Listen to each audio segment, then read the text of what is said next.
Just one more second, we'll get started, guys.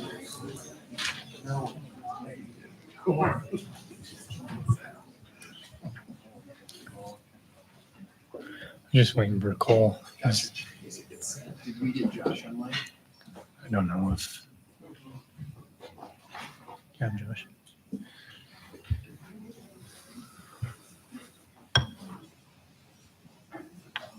Oh, you're good. I was just saying hi, how you doing? Good.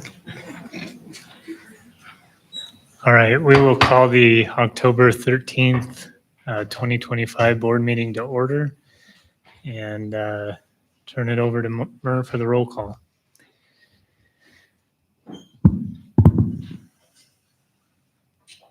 Mrs. Wood. Here. Mrs. Schumacher. Mr. Franks. Here. Mr. Gardner. Here. Mr. Seppi. Here. Mr. Sorensen. Here. Chair Wright. Here. Okay, and if you'll please stand and join me in the Pledge of Allegiance. I pledge allegiance to the flag of the United States of America and to the republic for which it stands, one nation, under God, indivisible, with liberty and justice for all.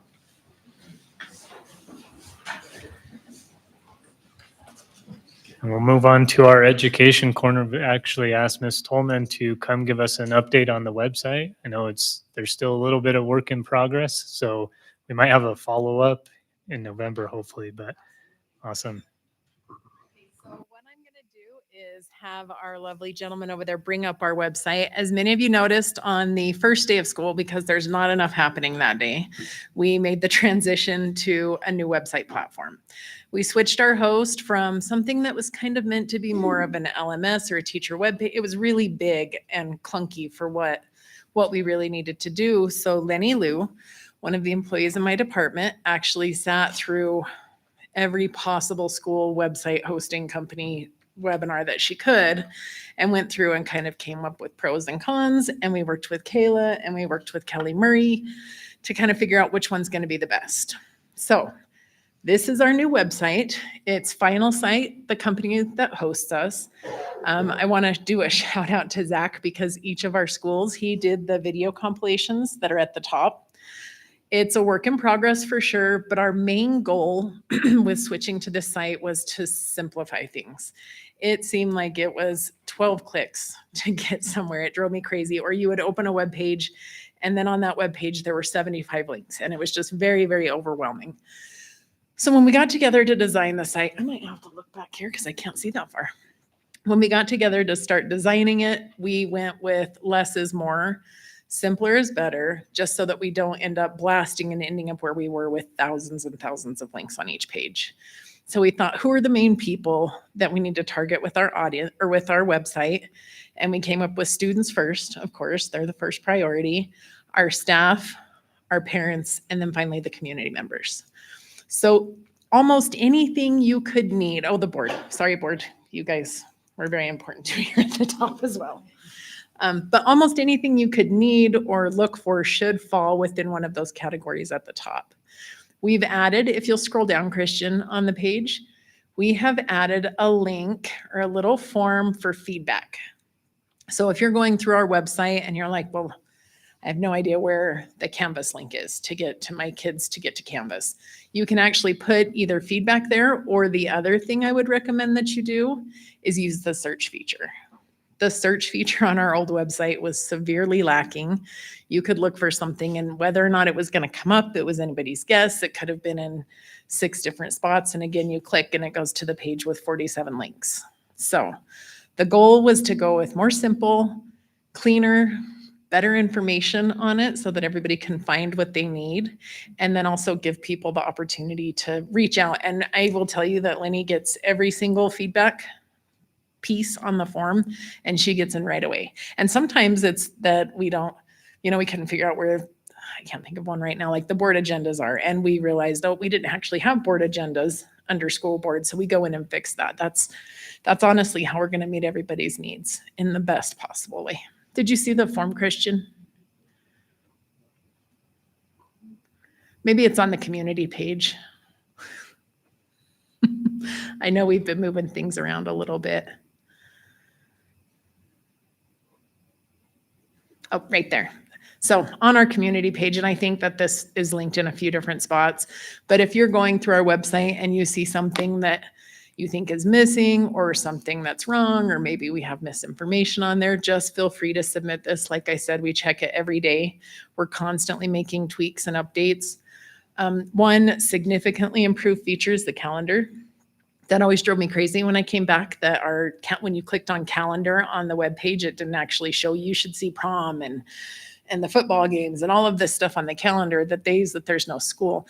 The beautiful thing with this site is our schools can actually manage their school calendars, and then they just link that. So they go into Google, update their calendar, and that's automatically going to update the website. So we're not having to update in 4 different places. So thank you for bearing with us. Like I said, first day of school, not enough challenges. We wanted to throw this one out, but I'm also a big fan of ripping off the Band-Aid. Please reach out and give us any feedback. We're excited to take it and just keep improving our website. Do you have any questions? I don't. Anybody have any questions? We just look forward to future updates. Yeah, I'm excited. I love the videos that Zach did. I think one of my favorites is the virtual school. So thank you, guys. Thanks, Steph. Okay, next item on the agenda, superintendent highlights. Dr. Livy. Thank you. Good evening, everyone. Have a fistful of highlights here. Again, we've got October count for student population, 198 holding strong over at the pre-K, 4687 for October, which is down quite a few. I asked HR to start pulling this data together in longitudinal so that we can get a better look at where some of our kids are going. We had a significant drop this last year between kindergarten and first grade. There was a drastic number of kids that did not enroll or have not enrolled as of 1st of October. So we're trying to figure out where some of these numbers are and whether or not it's consistent, if we just have small grade levels that are going from one grade to the next, or if we lost some kids. And there was a significant drop between kindergarten and first grade this last year. So we're starting to ask some more questions about what happened. Some quick updates. National School Lunch Week is this week. So there is some, I think the goal is passport, and we're doing different foods from around the world. I think it was spaghettis. Was spaghetti today? Yep. Italy is Monday and Wednesday? Okay. Gotcha. So we got Italy on Wednesday. Next week is School Bus Safety Week. So actions and activities for School Bus Safety Week will be next week. We talked about this in the other meeting. WSBA, the Fall Winter Conference registration is out. So we'll be asking for folks in their interest for registering for that. You'll get an email or a request from Kelly. The junior high and the high school had an internet upgrade to 100 gigs last month to better support learning. So things will stop glitching in the midst of their work that they're doing. We wanted to recognize Les Schwab for sponsoring the assemblies at both of the 4-6s. Those buildings are having topics on digital citizenship and internet safety. So we wanted to reach out and thank Les Schwab for that. Last week we had up in Farson, the Farm to School Day was October 8th. And that went over very well. We had some kids up there in Farson that were super excited because the beef that was being served that day at school was their beef. So they were excited that they could be a part of that program. We've got sources of strength training for peer leaders and training provided by the counselors over at the junior high. And I believe that they're here today to give a little bit of some information on that project. I also want to throw in here that I knew that this was going on, but it took someone at the last public meeting to kind of remind me that this was there. So I want to thank that person for bringing it out and letting us know that this was something that we could make sure we keep in front of folks as we move forward. Chamber enterprise meeting and creating opportunities for personal empowerment program run through the hospital. We have some of that information out. It's called COPE, and it is for 12 to 24-year-olds, so that information and that flyers are available. I believe those are also available at the schools. let's see, we had a bus donated to Sweetwater County Sheriff's Department for their DARE program and for some other tactical work that they were doing. We have Smart Tag as a pilot, tracking elementary students on and off buses so that we could do have some greater information and keeping our kids safe as they come on and off the buses. And then on October 23rd, we will be down at Pinup Coffee in the morning. I get there a little bit earlier. Cole gets there after he drops his kids off about 8:15, 8:30. We'll be down at Pinups for coffee. If anyone would like to come and join us for about half an hour or so, just to sit and visit and see what's going on and as we're moving forward. But those are the superintendent's highlights for this month. Thank you, Dr. Libby. We'll move forward to the board reports. First of all, I'd like to welcome Cadence back for another month. Please, as always, if anything comes up, feel free to interject your thoughts. We appreciate it. Next, I want to take a moment to acknowledge the heartbreaking loss our community experienced with the passing of a young boy last month. There are no words that can ease that kind of pain, but we hold his family, friends, teachers, and all who loved him deeply in our hearts. His loss reminds us of the importance of continued commitment to supporting mental health for our students, our staff, and our families. Every child deserves to feel seen, supported, and valued. I hope that his memory strengthens our resolve to listen and ensure that no one ever feels alone in their struggle. I also wanted to give a quick update for the public on the workshop that we just had. If you weren't able to attend, the board did prioritize a few goals that we'll be working on this year moving forward. We will continue to work with Dr. Libby to refine these goals and align the superintendent's goals with that of the board. But the two areas of focus moving forward are to prioritize initiatives that benefit kids. And the second one being better communication. Obviously, there's a lot that's involved with those two, and we want to have some more measurable goals to share out with the community, and those will be coming. Also wanted to recognize Stagecoach Elementary for inviting the board to participate in their National Literacy Month activities last month. After attending, I got some feedback from the school, and I thought it was important to share with the community because originally I walk into these things, I do these types of events a lot, and I'm like, I'm just going to read to kids. And of course, it's always fun. They always enjoy it, but seeing the perspective from the teacher and the staff was really valuable. So just a little snippet. She said, few things are as magical as reading a book aloud to children for both the reader and the children. As an adult reading role model, you help reinforce early literacy and vocabulary development, increase diversity of learning experiences available to students, and even provide students an opportunity to practice their manners when meeting adults. Reading aloud introduces children to new vocabulary, sentence structures, and ways of expressing ideas, laying the foundation for strong language skills. Hearing how stories are read aloud also helps children pay attention to the rhythm, flow, and nuances of language. It was just kind of cool to me. I don't really think about it as an opportunity for them to practice their manners or hear somebody different besides their teacher and how they read. So I thought that was really cool, and I wanted to thank Stagecoach for the opportunity. Next thing we said, we'd talk about our book study. Do you guys have any strong feelings one way or the other on the knowledge gap or how children succeed?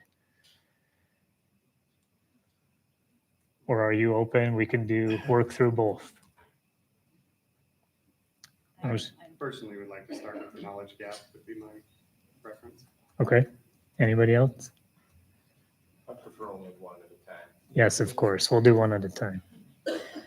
Okay, well, let's do that. I'll work on getting some copies. We'll start with the knowledge gap, and then I think once we complete that and work towards something else, we'll try to do how children succeed. And then the other thing I wanted to bring up, I kind of prefaced this in our board workshop, but if you can and you were not able to attend those WSBA fall workshop series, if you do nothing else, go look at the recording for week 3. WSBA did some awesome graphs that provide a lot of data and explanation for why Wyoming needs recalibration. It's we talk about teacher retention, and by no means is this statement supposed to encompass our teacher retention issue in our district. What I'm trying to tell you is, as a state, the other states around us have have made significant efforts in teacher salaries. And even if you want to go look at neighboring states and say, well, they don't pay as much, if you really break down the data and look at like cost of living and, you know, insurance and what the teachers are actually bringing home, all of the surrounding states right now have better situations for teachers than we do.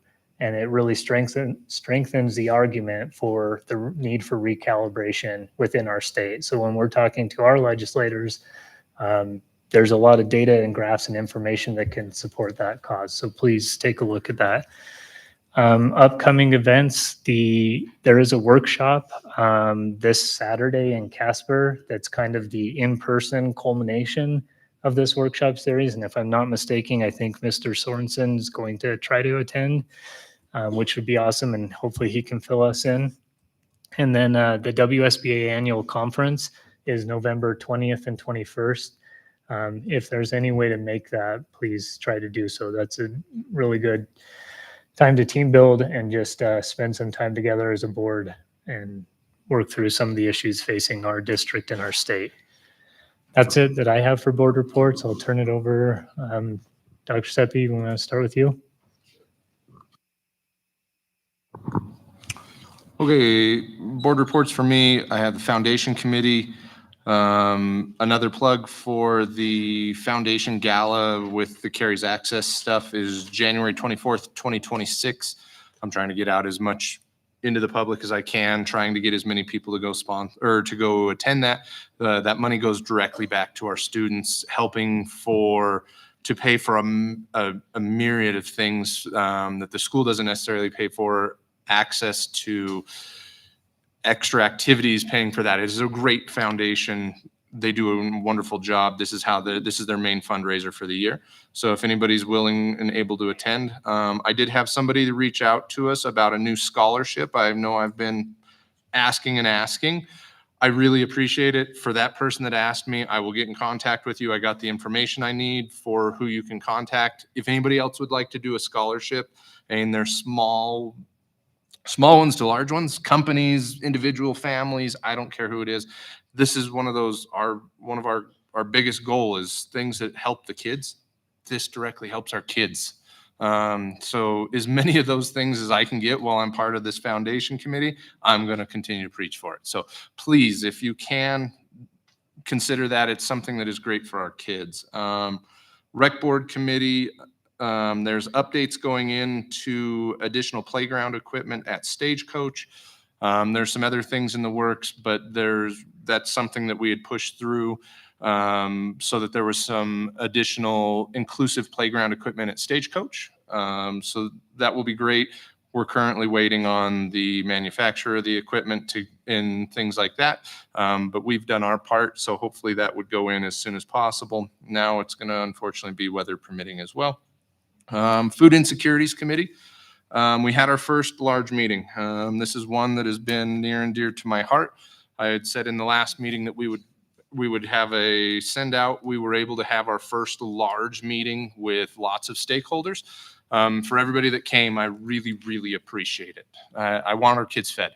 I think this district wants our kids fed. Everybody at that meeting were people that had already tried to do that individually or in small groups, and we're really trying to make this a priority because a fed kid is somebody that is one that doesn't have to worry about where their meal's coming. They can focus on academics. So I really appreciate everybody that is putting work into that. It is a very large undertaking. So everybody that is working on it individually to help the kids now, I really appreciate everybody. And I believe that is it for me. Thanks, Dr. Seppi. Mr. Gardner. All right, I had the distinct pleasure of attending the Community Curriculum Council meeting on September 23rd. It's a fairly lengthy meeting, so I've got a fairly lengthy board report to go over it, but some really awesome things to highlight here. First of all, we highlighted this year we've added 3 student achievement teachers, And essentially, those teachers have been chosen because of their expertise in the classroom. Karina Searle, Kendall Lee, and Elizabeth Bramwell. My apologies if I mispronounced any of those. But what they basically are providing for our teachers is some in-classroom level coaching and support. They can help with evaluating teachers, providing coaching in the classroom, providing examples of how to teach various lessons, and basically just being a frontline support for any educators currently focused on K through 6, just to help those especially, you know, we've got people from teachers from all different walks of life, and giving them that really frontline peer to help them do better in their classrooms.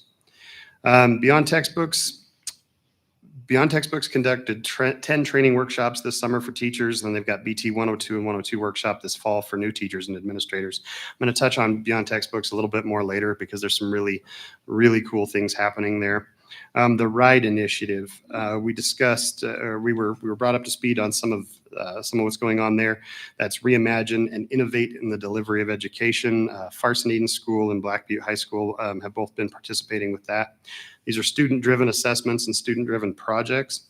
They basically get to pick projects they want to learn about that relate to their educational pursuits.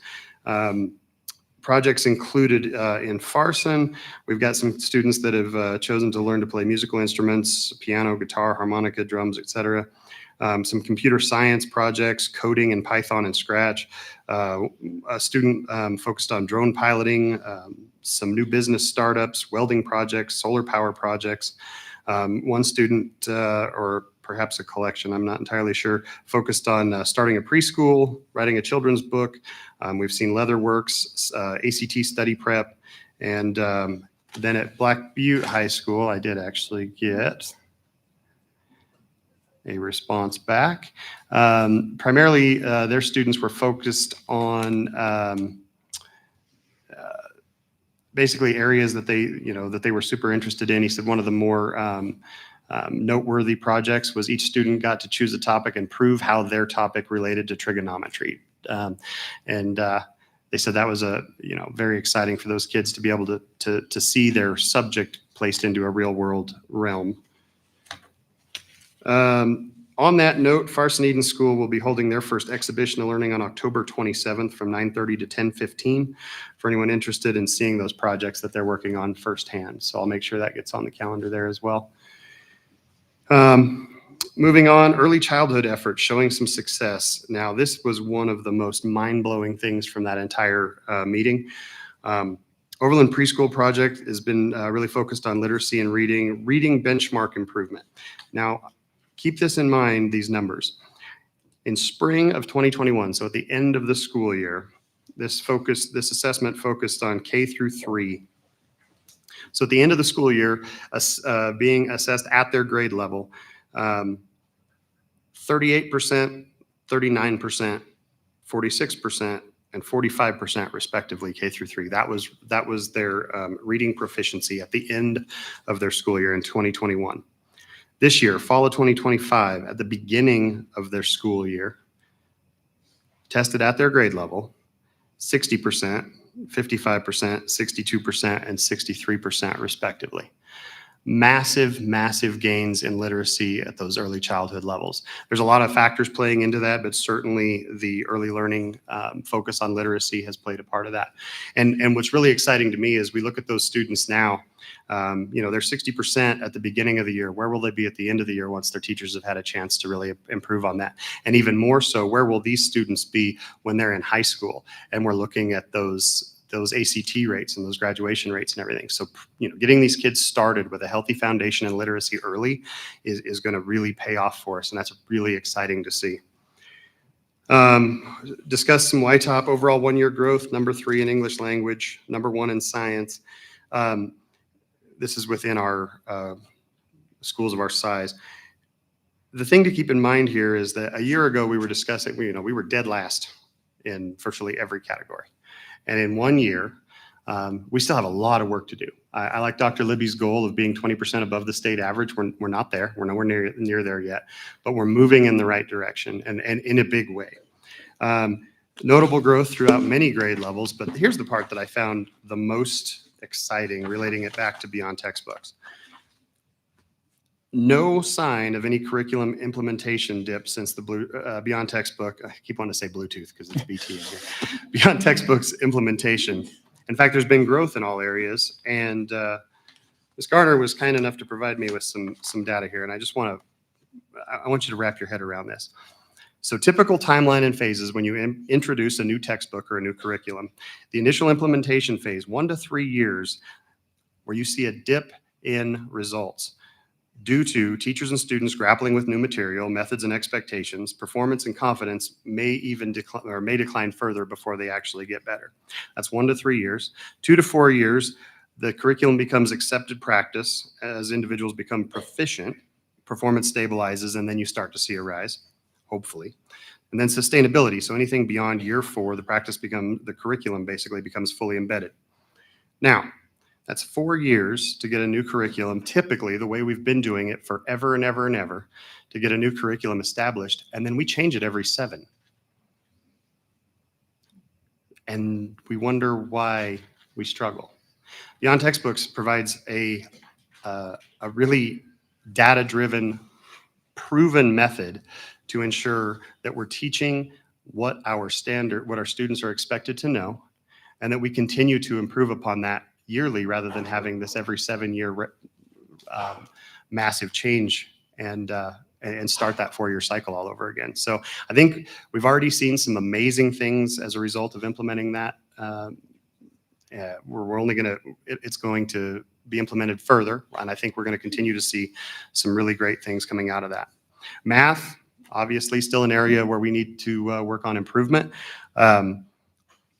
Really need to, we had a great discussion about some of the reasons for that. We really need to focus on students as far back as the 3rd grade level if we want to see that proficiency follow into high school. There was some discussion on focusing, and these were new terms for me, so I'm not going to claim to be the expert, but fluency of facts rather than conceptual understanding. So, I was really, really impressed to see that the Ms. Garner and the others in the room really have a good grasp on why our kids are struggling in math when they're out there in their classrooms and they're seeing that we've still got students finger counting, to find their way to items that they should be able to answer on the spot. If they're still struggling at that point in 8th, 9th, 10th grade, well, then there's our answer. So this year, they have implemented a math screener that's really going to help with identifying specific needs for each of this, for the students at various grade levels. I think that's going to help us see improvements in math like we have in English and science. This was something that was interesting to me, and I'm just going to put it out there. With YTOP testing, and I hope I'm not misspeaking here, they have integrated text-to-speech. And there were some that would argue that the reason we've seen increases across our subject areas have been because of this text-to-speech. And I will say, when I first heard it, my initial gut reaction was that it was an absolutely terrible idea. And that was in math and science only, the computer can read the questions to you. Now, I'm a literacy nut, so I right off the bat was like, nope, don't like it. That's a bad idea. However, I'm also kind of a little bit of a science nerd, and you want to remove as many variables as possible when you're trying to analyze data. So we need data that tells us, is the deficiency a math deficiency, a science deficiency, or a literacy deficiency? They still are tested in reading and comprehension, and they don't get text-to-speech to do that. So we still get to analyze those skills. But when we're analyzing math and science specifically, we've actually been able to clean up the data so we know what areas to focus on. Moving forward, there's been a lot of discussion over time with the 9th grade academy. There was a really great discussion we had during that meeting, providing some data here, and why it's so important to focus on redefining the 9th grade model, because clearly what we have been doing for years, and I mean we as a nation, not just a district, hasn't been working. These are all verifiable. I've got all of the references if you'd like them, but the number of unexcused absences quadruples from 8th to 9th grade. That's a study as of 2013. Students across 8th grade achievement spectrum experience significant grade declines in all subject areas when they transition to high school. 9th graders are 3 to 5 times more likely to fail a class than students in any other grade, 3 to 5 times more likely, and it's because of that transition. Students who are on track at the end of their 9th grade year earn at least a quarter of the credits needed for 4-year graduation and receive no more than 1 F in a core course, are as much as 4 times more likely to graduate from high school than the off-track peers. In fact, 9th grade on-track metric is more predictive of a student's likelihood of graduating than race, ethnicity, poverty level, and prior test scores combined. Also a study from 2013. For every full year course that a 9th grade student fails, their chances of graduating in 4 years decreases by 30%. And 70 to 80% of all students who failed 9th grade will not graduate from high school. That study's from 2007. Could be updated, but I'm not sure that the numbers are going to be any rosier. So we have to focus on reimagining the 9th grade model. One of the biggest items to help with that transitional success is creating strong relationships with staff. And that it's already been reported back. The staff are actually finding that they rather enjoy their spending their lunch hours with the students, getting to know the students outside of the classroom. And a lot of the students have also reported back that they've enjoyed building those closer relationships. So it's not a perfect model. Obviously, there's challenges anytime you reimagine something, but it's all for good reason, and it's all for a genuine interest in ensuring that our students are successful. Brief note on CLI, Curriculum Leadership Institute. If you see that, that's basically a consultant that's assisting with ensuring the standards alignment. So quick note on standards reduction. That was a hot topic throughout the state over the last couple of years. And there was a misunderstanding. Some people thought standard reduction meant that they were making the standards easier. That's not what they're using the term reduction for in this. It's just a reduction in the number of overall standards. However, it's important to keep in mind that it doesn't actually change what the overall outcome is going to be. So just because they've reduced the number of overall standards, we still have to teach basically the same things. So that's created, it used to be, especially with Beyond Textbooks, we could just align a lesson plan with a standard. That still needs to happen, but we need to make sure that we're not letting the areas that have been reduced fall by the wayside, because if we don't master those topics and those components, then we're not going to be successful in the standards that do still exist. And then finally, we had a little workshop on an article called The Power of Collective Efficacy. And I'm just going to highlight a couple things here because I think it's really important that we all understand this. In schools, when educators believe in their combined ability to influence student outcomes, there are significantly higher levels of academic achievement.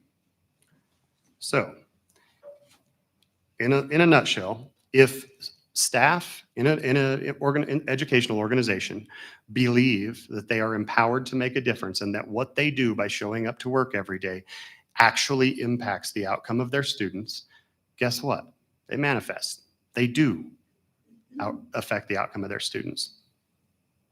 It's also why it's really important that we be careful on how we behave in a public forum, because if all we're focused on is the negative and tearing people down and focusing on everything that's wrong, you're going to get what you manifest. You're going to get what you talk about. This was, I thought, rather interesting. John Hattie did a meta-analysis, 1,500, or actually a synthesis of 1,500 meta-analyses, showing that collective teacher efficacy was greater than 3 times more powerful and predictive of a student achievement than socioeconomic status. 3 times. The attitudes and moods within our buildings are important. The other thing that's really important for the collective efficacy and for teachers to feel this way is having evidence of impact. And what's really great about Beyond Textbooks is for possibly the first time ever in the district, teachers actually get to own the results of their teaching. If you are very, very successful and your students are very, very successful, then you get to say, hey, I did that. And we're seeing the improvement, and that's really helping. On the flip side, if you're not being as successful, you have to own the results of that. But that's more motivation to move forward. And another takeaway from our workshop was that positivity is really key. challenges and setbacks, view them as opportunities for growth and improvement rather than dwelling on them as some sort of inevitable status quo. So ultimately, I just really want to highlight the passion and energy that Ms. Garner and her team has brought to the task of improving academic success throughout the district. She's brought a wealth of knowledge backed up by sound data to tackle the challenges that we've been facing, and she's already proving that it can be done. I also really want to applaud Dr. Libby for empowering her to enact that vision for dramatic improvements, backing her up and allowing her to run with it, because we're already seeing results. And in the past, that didn't happen. I know that she's been chomping at the bit, wanting to make things better. So she's been turned loose, and we're already seeing the results. So thank you very much. That's all I have. Thanks, Mr. Garner. Dr. Franks? No? Ms. Wood? I do. Is it on? Yep, you're good. Yeah, good. Okay, last month I was able to visit with BOCES 5. We visited the academy in Hudson, Wyoming, and next week, the 22nd, I'll be headed to Cody to visit that school. So I'll have another update next week, or next month, sorry. Thank you. And Mr. Sorensen? Yeah, can you hear me? We can. Just real quick, we had a health insurance meeting. Health insurance plan's looking really good and running really well at our lower rates and same quality. And then I met with for finance, met with Mr. Gonzalez. We had a real good talk. There's a lot of modernization of systems and processes in our and simplification in our finances. I think are going to be very helpful going forward for the district. So Thanks, Mr. Sorensen. One other thing I neglected to mention from our board workshop is that we are working on a infographic and some ways to move forward as it relates to public comment. So there is something that the board's looking into. More than anything, I guess I just wanted to make the public aware that the wheels are in motion, and we'll have some continued updates on what this looks like moving forward. All right, and with that, we'll move. Oh yeah, go ahead. Yep. I forgot to add one more thing. I have a child in the high school. Prom had just come up. I wanted to give a piece of appreciation to YO Movies. They had put out a thing that they were doing special times for after prom movies so that we could try and keep kids from getting into bad situations. Anytime I see those things, I try and speak up about them. So the people at YO Movies, thank you so much. I noticed it. My daughter didn't go to it. She just came home. However, it was a great thing, and I really appreciate it. Thank you. With that, we'll move on to recognition. Ms. Bolton?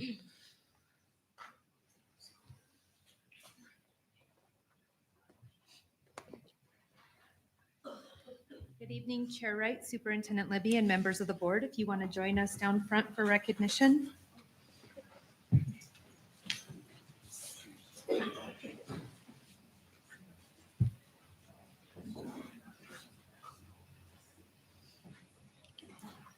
been a while since we got to be short guys in front.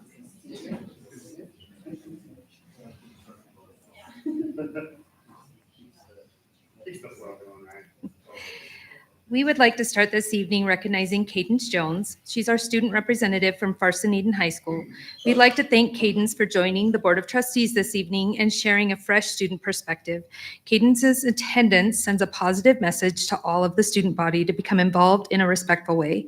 Our students are capable of great things. Civic engagement is one of those things. We want to thank Cadence.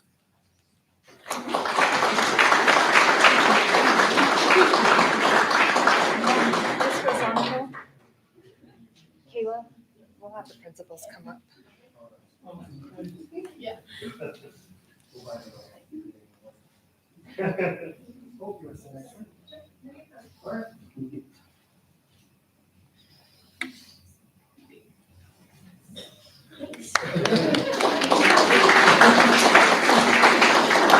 Next, we would like to thank and recognize Starla Latham and Simplot. Starla is the Safety and Security Manager of Simplot and the lead organizer of the Simplot Kids Safety Day for our 5th grade students. This is the second year Simplot has hosted and sponsored the event. The goal of the event is that the fifth graders in Sweetwater County learn safety trip tips. Wow, it's only Monday. Tips for all areas of their life and have fun while doing it. They coordinated many volunteers to run stations for the students all day at the events complex. Additionally, each student was provided a bicycle helmet among other items, and 2 bikes were given away each day. Thank you, Starla, for your commitment to the students of our community, and we'd like to recognize you this evening.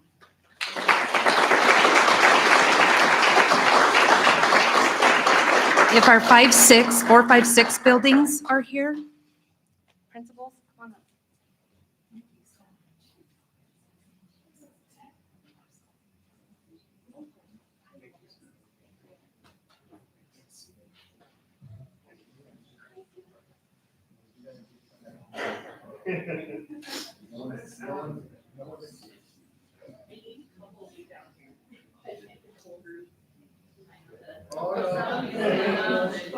Just that no one escapes.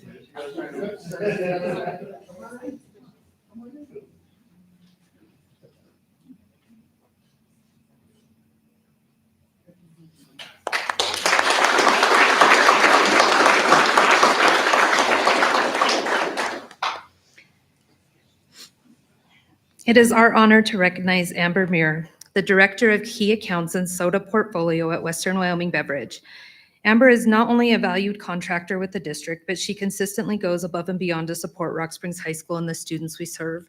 Her generosity and commitment are evident in many ways. She has printed posters at no cost for the school, donated items for students and staff use, and provided professional quality photography at school events, capturing special moments for our students and families.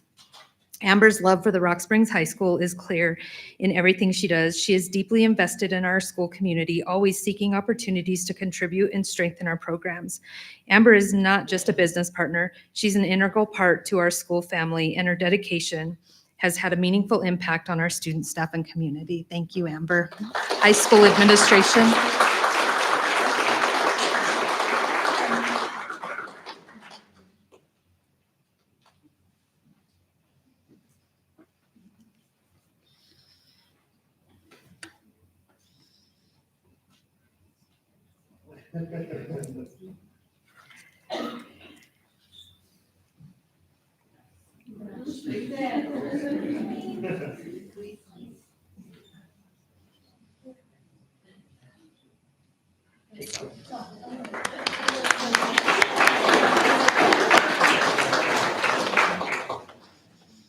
Last but not least, we would like to honor and to recognize Staff Sergeant Caitlin Heiler.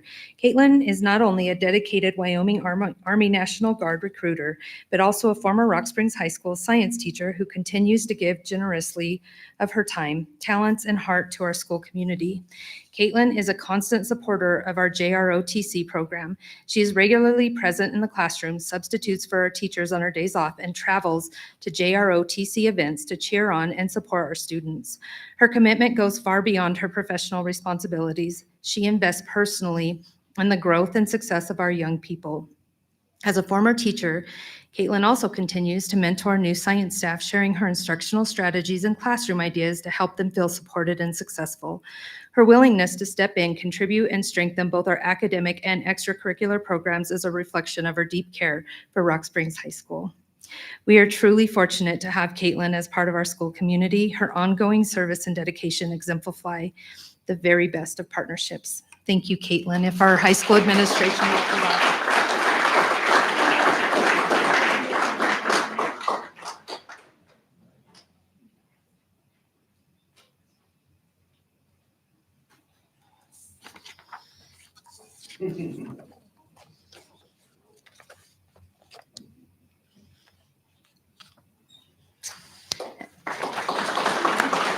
And that concludes recognition.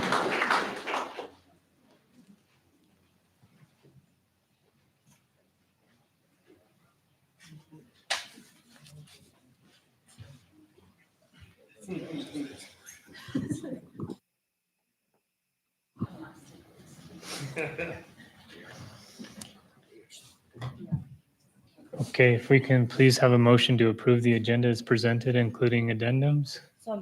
It's been moved by Ms. Wood, and second by Dr. Franks. All those in favor, please say aye. Aye. Any opposed? Motion passes. And we'll move on to our superintendent reports, school improvement plans. Dr. Libby and Ms. Garner. Yes, absolutely. Board, members of the crowd here tonight, we do our school improvement plan. And I believe we have a PowerPoint that we can share in the same form and format that we did last year. I'll start it off and then we'll have representatives of the vertical alignment of the K-6s come up and share their growth and share their goals for this coming year. And then we've got junior high and the high school that will report out as well. If you remember at the beginning of last year, we came in and we had a meeting with all the staff over at the high school, and we kind of set the stage for where we wanted to be. We started out with the vision and the mission of the school district, empowering all learners to be resilient, innovative, and compassionate individuals equipped for the knowledge, skills, and character to thrive in the global community. And then at that same point in time, we actually said we've got some goals that we're going to work on: expansion of our academies, increasing our graduation rate, and improving our test scores across the board 20 points higher than the state average. And we're going to do it in 5 years. This past year, we had significant growth in our language arts, in our science. Mr. Garner has spoken to that. And we're continuing to stay on that track.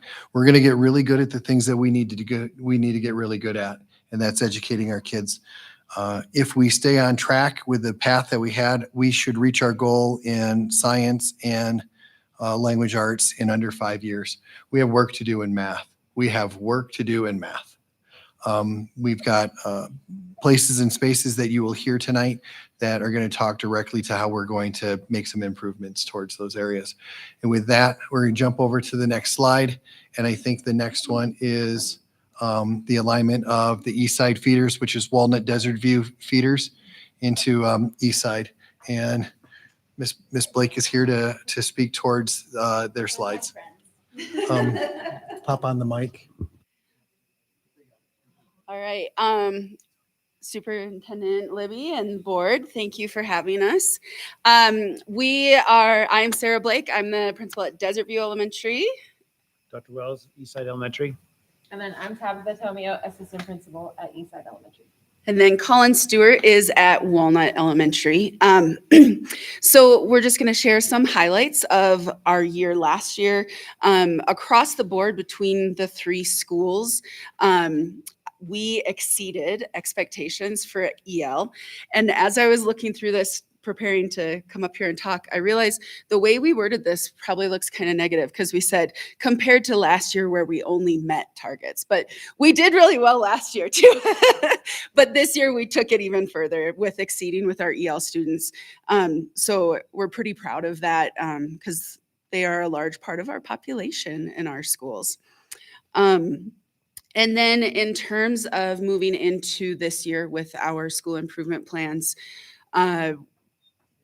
we are all looking at things like data-informed planning, instruction, different things within our buildings to help support. But the ones that we targeted just specifically within our schools, Eastside is looking at data-informed planning and explicit instruction.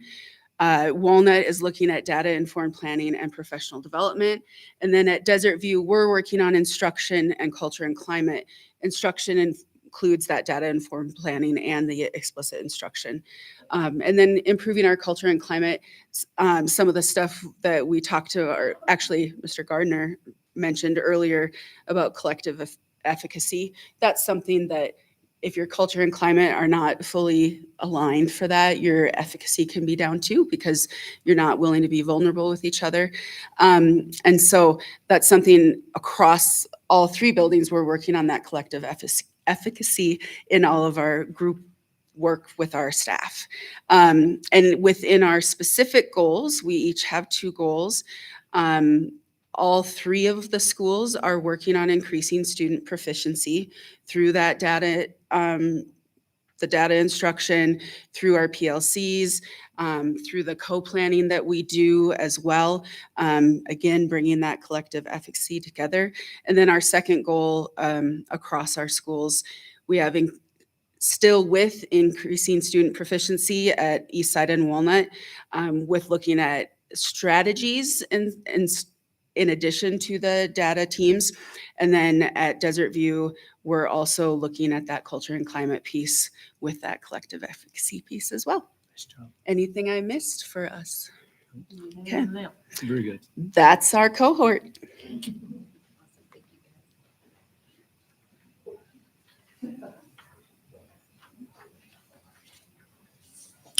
Oh, come on down, cohort. Dr. Libby, Chair Wright, members of the board, thanks for having us. I'm Sean Grube. I'm principal at North Park Elementary School. Darcy Punches, principal at Sage Elementary School. Lindsay Lametta, assistant principal at Sage Elementary School. Stephanie Otter, principal at Stagecoach Elementary. Travis Toomer, assistant principal at Stagecoach Elementary. Josh Marcy, principal at Valley View Elementary. So you're going to find that the K3 and the K6 cohorts, town-wide, we have some of those shared and common beliefs that we really have found what we need to focus on and what we need to strive for. So definitely some similar processes in place throughout the whole town. Some highlights that we want to really share is that continued YTOP growth at all schools, especially in the area of ELA, but some math growth in some schools too. All schools have that continued focus on that PBIS and that growth for all students, finding ways to be successful and to motivate them for positive choices throughout. Schools really dove into some of the RCA leadership skills and teamwork skills to really try to find that tight-knit and community-based learning in their schools. And really to have some of those students take some of that responsibility to help push each other to learn and grow as a school. Priority practices that we've been focusing on this year, Pilot Butte really is going to implement a book study with the overall purpose of really increasing some of those instructional strategies, building wide. They're also working on their data-informed decision-making. iSteep this year, iSteep is a new data analysis tool that we're really focusing on in the K6 schools to generate some data for the ELA and for the math side of things. So we're all going to dive into that, which we're able to collect and then focus on those smaller flex groups, those smaller instructional styles to help kids grow. And then again, across it is those quality instructional tools and instructional strategies that are going to help all kids learn and grow. Overall goals that we're going to focus on for the next year, Pilot Butte is going to incorporate that book study to really increase those instructional strategies. And their second goal is to really bring in the stakeholders and the community members to really focus on their purpose and their mission. What are we at Pilot Butte doing to learn and to grow, and to bring in all stakeholders so they have a voice in that plan. Stagecoach, their first goal is on that increased YTOP. They had some tremendous growth last year, but that's not enough. So they continue to raise the bar. And when you raise the bar, your kids will step up and they're going to meet that bar. So that academic goal in the area of reading and math. And their second one is going to focus on that social emotional learning, making sure all students are connected, all students have those support systems, and all teachers are instructing with those tools with a minimum of 2 tools a week or a month, I believe, so that students are seeing that it's not just in Quaver, it's not just our counselors, but it's all adults in our buildings that can help with that social emotional learning.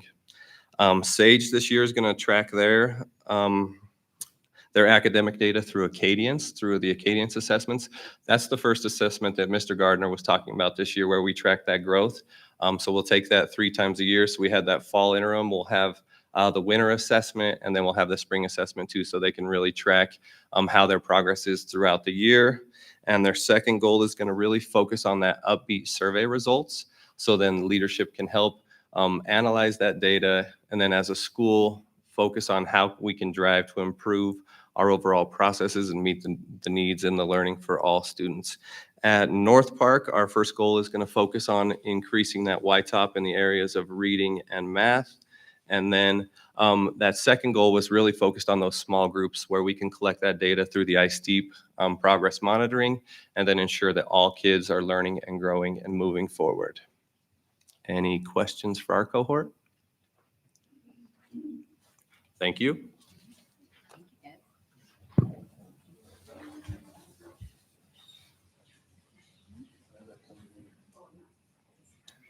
Good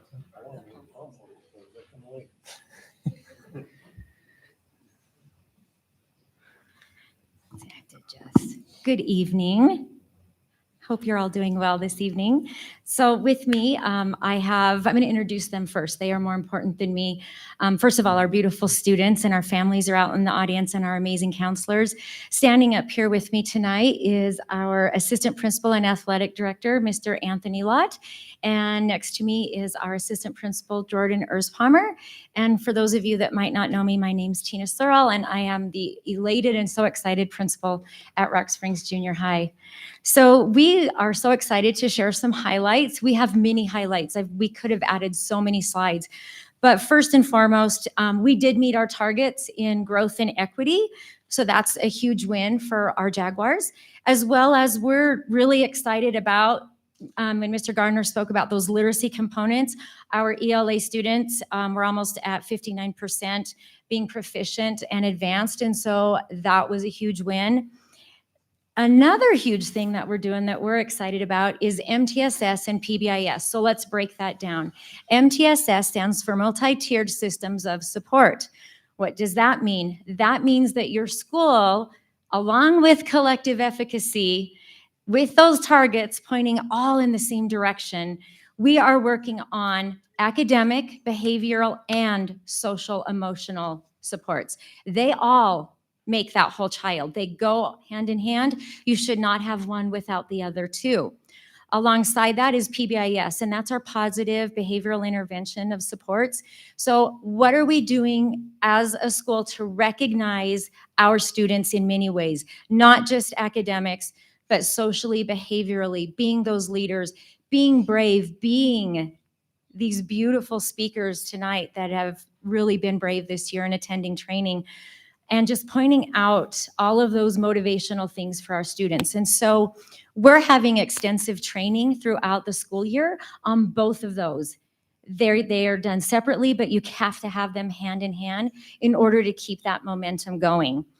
In addition, we have our Upbeat survey, and I'd like to highlight that second one. 97% of faculty and staff feel successful at supporting students' academic achievement, collective efficacy. They feel empowered, they're one. And so we'd like to keep that momentum going this school year with all of the fun things that we're doing at the junior high. Our priority practices then on the next slide are targeted and laser focused on learning support and data-informed planning. However, please keep in mind MTSS, academic, behavioral, and social emotional. All of those things come into play every day in every discussion. So we're focusing on that intervention time during our instructional day. We've also recently started to make some additional changes in that so that we can ensure that all of our students are receiving that enrichment and intervention throughout the school day. And we're focusing on those core areas. So your ELA, your math, your science, and your social studies. So we're focusing on using our intervention and our PLC time through our MTSS process to make sure that we don't let those kids fall through the gaps. What are we doing and recognizing immediately? An example, last Friday at conferences, we sat on the floor in the office and literally pulled up every kid's grade in every classroom to say, who needs guided study? Who's not in it? What are we going to do about that? And I'm excited to just also share that we've had amazing support from our district leaders. They're always over at the junior high and helping and supporting us. And so it feels great to feel safe and to make those great changes to help our students. And then data-informed planning. So with that PLC structure, we continue to grow with that MTSS training and PBIS training. So we have Ted Hansen, who works in BOCES 5. And so Mrs. Arnoldi has been kind enough to assist us in providing that ongoing support with Ted. And then we are making sure that within that our counselors, our social workers are involved in all the social emotional support that goes on. We need to be preventative, not reactive. And so we continue to work and grind hard at that. So our goals are basically what I just went over. We are focusing extremely hard on those 4 core areas, ensuring that those electives are there, making sure those children are having fun, but saying, can you read? Can you write? Can you do the math? And if you're struggling, what are we immediately doing about that? Because we should not be ignoring those things. That's where your data teams process comes in. So we have built-in time in our schedule once a week that the cross teams get together. So those 4 teachers that I mentioned, attached with a SPED teacher and either a counselor or a social worker. They're meeting every week to either do a data drill down and dig deep or to discuss the successes and the concerns within that team. So here's the beauty of that.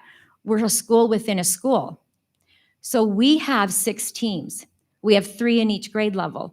So we have a cohort. Let's say in 7th grade, you have a little over 350 kids. Divide that by 3. One team is in 7.1, 7.2, 7.3. So it feels like a home, if you will. I might also quote the Ron Clark system, where they're in houses, if you will. And that's their family. But we recognize and celebrate that every child in our building is our child and our student to help grow. But when it comes to those targeted and laser-focused discussions, every teacher in that discussion actually knows that child and sees them every day. Talk about self-efficacy and power to those kids. And they formulate those great relationships with new teachers while still maintaining them with other teachers. So we want to increase that. We want to support our students. And we're also laser focused on that PBIS. We have to maintain a very safe and orderly environment at the junior high. So do not bring your phone. It stays in your locker. Be kind, be polite, be respectful, and we will continue to love you and support you. We will honor you. We will advocate your feelings at the moment that you feel them. We will not dismiss them.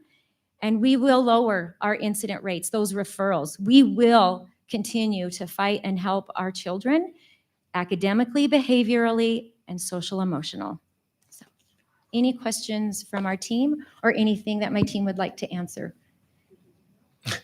So I have a question. I could go on and on. I have a question if I could. So Yes, kind who sir. created this idea of the team inside a team or a school inside a school? So Did you all 3 come up with that? we did not. Because I like that idea.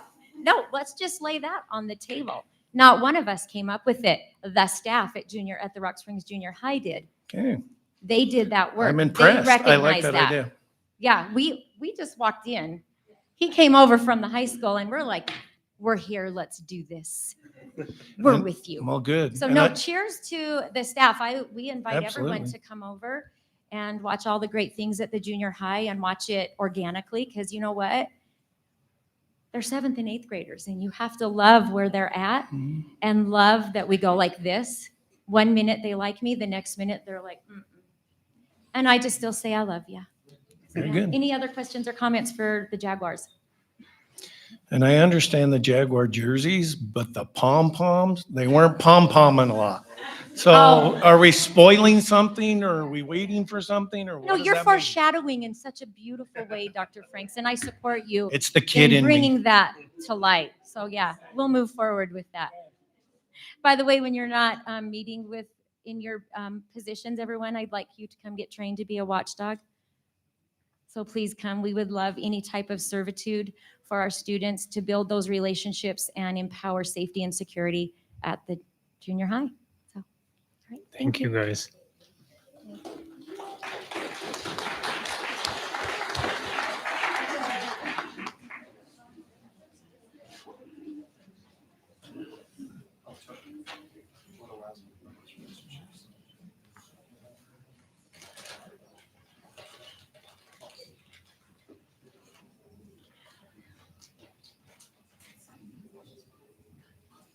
All right, good evening. My name is Ben Straka. I am the principal at Rock Springs High School, and with me tonight is my administrative staff. I have Miss Molly Nedrow, who spends most of her time at the Freshman Academy, and I have Miss Trista McMartin here. I have Miss Kendra Kelhofer, and then Mr. Steve Akers.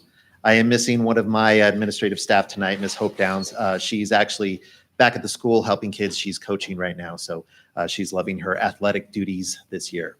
I am very excited to be here tonight to share quite a few of our successes really over this past year. We have some great things to share on our school performance framework. Our achievement data in ELA, math, science went from a 35% to a 42%. That is some huge, massive growth. And all of our staff that's working hard, doing what they need to do, targeting our standards, helping our kids out, they've really moved that needle hard. We've still got some ways to go, but we are on the right tracks there. Our growth, we saw some growth there as well from 41 to 44%. Our equity, our medium growth percentile was from a 42 to a 44. So what an equity is we take a look at our Y-top scores and we look at really the bottom tier of all students, the 20% of the bottom. And we say, okay, how can we grow them? In what capacity can we grow them over the course of the year? And so we moved that 20% from a 42 to a 44%, which is it's really a huge deal, targeting all those learners that really need those extra support. Our EL progress went from 8 to a 15%. Now, why that doesn't seem like those are still like small numbers, that's almost, 100% growth. So we almost doubled that there. That's huge right there. Post-secondary readiness, we went from a 54 to a 62%. So that our post-secondary readiness, when we look at where kids are going to go after they finish high school, and we look whether or not they're going to go into a college career, or they're just going to go into the workforce, or they're going to be military ready, and how that all works out. So there's different categories and lots of different formulas that fall into that. But we're working hard with our academies. We have our Academy of Public Service, we have our Health Academy, and we have our CTE Academy, and all those different pathways. Trustee Gardner, you were speaking about the RIGHT initiative, and so just working with that as well and making sure that when the governor charged us with this and said, hey, what can we do to make sure that we can get all of these kids out into the workforce, into a field that really interests them. And that's kind of what our academies are all about. They're different pathways, different ways to go. And we're always looking for new pathways and other options that are available at the high school. Some of our other celebrations, we have our Upbeat survey that we give twice a year. And so that's just kind of a climate feel on how we're doing. And exciting to introduce some of our instructional leadership was up 11. Our work-life balance was up 13. Our recruitment, hiring, and onboarding was up 8. Our parent-teacher communication was up 7. And our satisfaction and purpose was up 6. So these are really highlighting, when you pair this with that data, we're just doing the right things. And we're going to keep chugging along.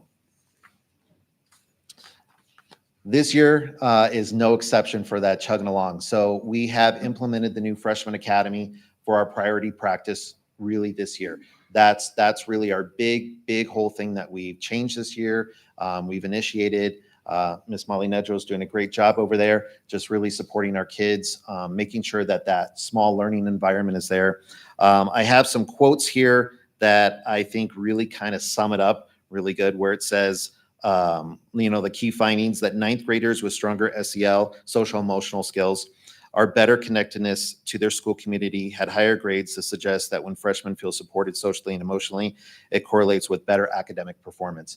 So we're doing that by creating these small learning groups and these small teams where students go through their cores at the Freshman Academy, and they're working with 1-2 teacher teams, and then they really kind of get a good feel for that. And then we have them over at the main campus to enjoy their electives over there. So they kind of get to dip their toe in the water, so to speak, a little bit. And then they kind of get that really big support back at the Freshman Academy. Intrinsic motivation. So our key findings there are students with higher grit, growth mindset, et cetera, had significantly better grades across disciplines. So we're really taking a look at, instead of playing waiting till a kid gets to their senior year, we're really focusing in on that freshman year. We know that transition year is very, very, very tough for a lot of students. The data supports that. And so we really want to make sure that we're focusing in on those freshmen so they have a better freshman year, a better sophomore year, a better junior year, and a better senior year. and making sure that that continuum goes all the way through, because that's where it starts. And then for our tier 1 intervention there, our key results: statistically significant positive effects on motivation, engagement, attendance, and a moderate to large effect on credits earned. So again, this is that small community. We're really honed in. We have those teacher teams that work together, and we drive all of those things together, continually talking about our kids with our teachers.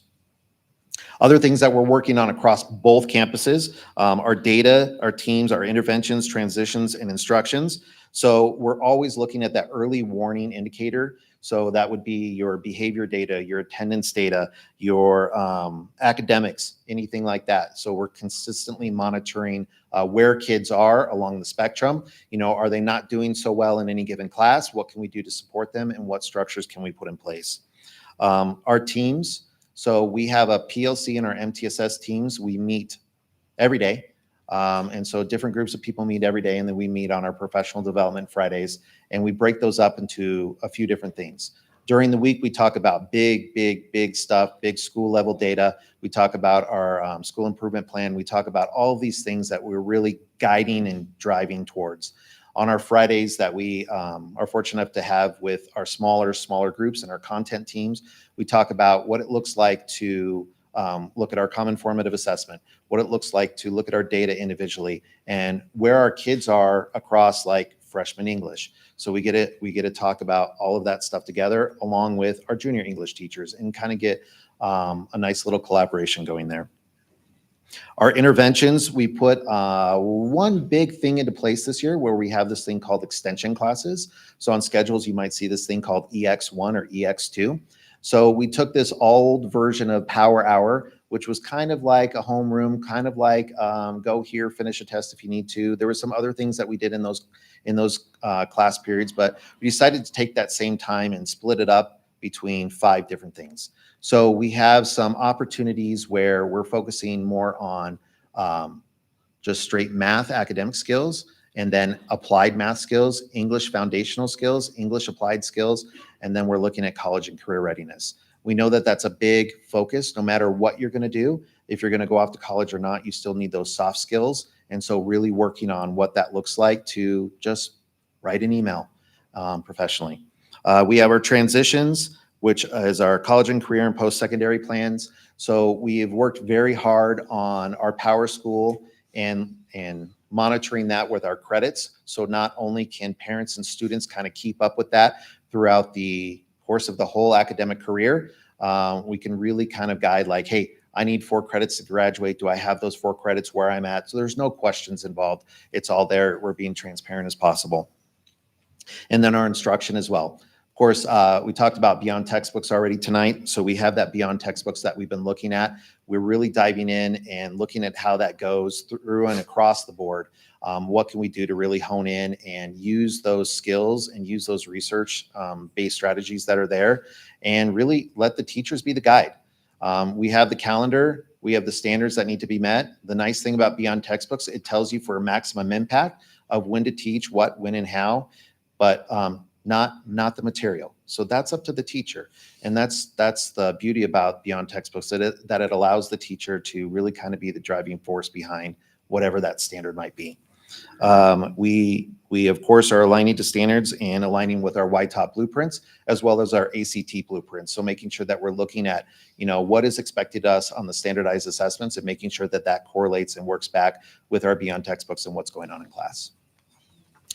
By the end of the year, this is our goal. Our big goal for the year is that we hope to strengthen data-driven instruction collaboration with our targeted interventions through a consistent implementation of our grade level PLCs, through data review, our extension courses, and then just a structured MTSS process.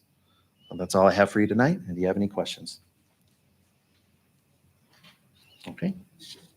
So, Blackview, yes. Please Thank you. go ahead.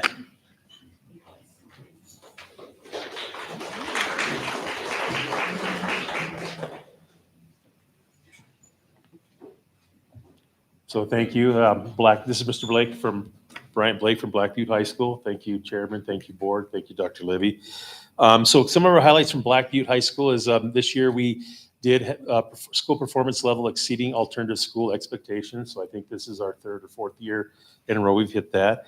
Some of the highlights is really continued PLC training and support with Compass. So last year we kind of ventured into our own PLCs and really kind of fine tuning, especially cross-curricular, because we don't have 4 math teachers. We have, you know, 1 math teacher, 1 English teacher. So it's really creating those cross-curricular groups. So this year we're working again with that. So we really started functioning together, but now we're actually starting to tie skills together. What's a skill that maybe is overarching in math that you can also do in science and you can maybe do in PE? So that's what we're really focusing on this year. And of course my screen, there we go. Sorry, I got to get my screen back up. Professional development. The other thing we're going to highlight this year is really our professional development work towards differentiation this year, because that's where we found was a weakness last year. So that's what we're going to continue. We can go to the next slide. So our priority practices, like we said, is how do we build up more systematic, and we really need to strengthen our tier 1 support in the classroom, because we do have a 90-minute block. And there's multiple opportunities within that 90-minute block to actually do tier 1 intervention within that SMAGLA. So like these kids are doing really well, I might have them work on something more independent. But these kids, they're struggling on that concept. How can I, within that 90-minute block, pull them back and actually give them some support? And we're also going to take that over to tier 2 differentiation also. What can that look like within our den time block? So first we're focusing on tier 1, and then later on this year, we're going to continue with that tier 2 to make it look more impactful within that block. And like I said, with our PLC, we're going to be focusing again on our mouth focus PLC, and then of course our ELA focus PLC. And our biggest goal really this year is by the end of the 25-26 school year, we want to see an increase of differentiated strategies being used in classrooms, observed by staff and admin, increasing our overall YTOP and ACT average scores. And then our other one is by the end of the year, BBHS staff will be able to effectively plan, collect, analyze data, and address student needs based on data. Because like last year, we had a lot of data, didn't do a whole ton with it. This year, we have a lot of data, and we're actually making some decisions and to meet the student needs. And that's all I have for Black Butte High School. If I have any questions, I'd be glad to answer any question you have. Thank you. Thank you.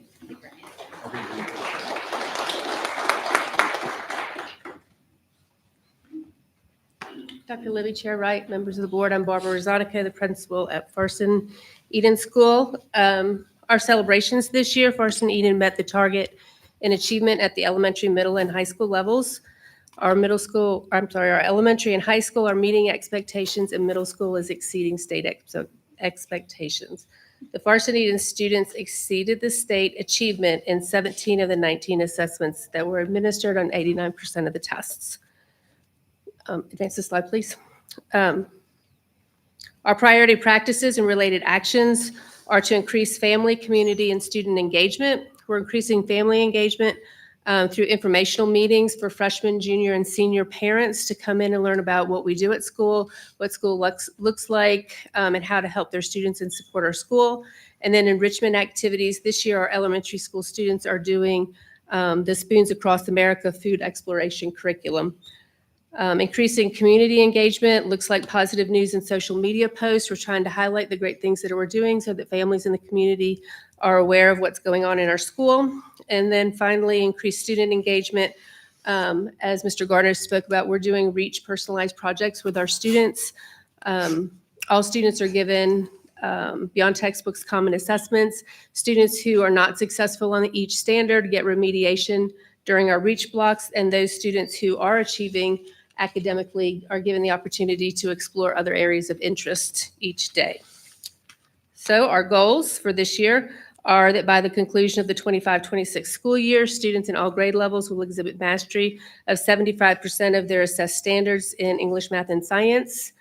And then our second goal is that students who are meeting and exceeding the standards will show increased growth in math, science, and English language arts over the past 2 years assessment cycle, and that students will indicate increased engagement in their education on post-education surveys.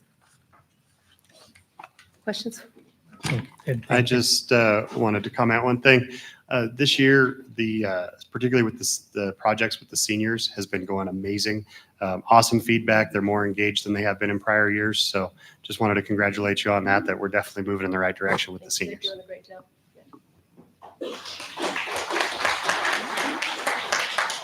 So real quick, first and foremost, I want to extend a heartfelt thank you to all of you guys who created these school improvement plans, because I know the amount of work that goes into these.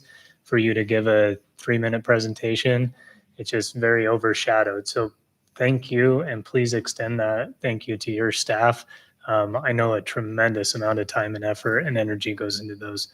Secondly, I'd just like to ask, maybe Ms. Garner, you want to be the spokesperson for everybody, but I would like to know how we as a board and we as a community support these school improvement plans. What I heard is Beyond Textbooks is successful and working well.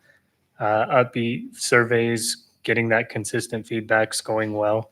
The 9th grade center, reducing class sizes, the early learning center, obviously the sooner we can get kids learning, that's going to transition all the way through high school. I know there's a lot of support there. And then I heard things as a community like the watchdogs and parental involvement. But a lot of these things in these school improvement plans are what you guys as superintendent, directors, and admin are controlling.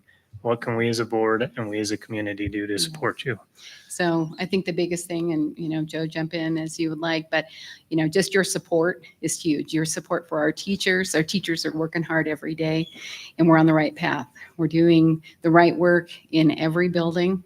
And so it was so nice this year as we really looked at our school improvement plans. The time that I've been here, we've seen lots of school improvement plans come across. But this year, they were targeted and they are focused and they are doing the work in their buildings. And so continue to support that, support our teachers, support our students. We are doing great things around here. So we appreciate your support. Any other questions? Okay, thank you. Awesome. Thank you. Turn it over to Mr. Celeroli for our facilities plan update.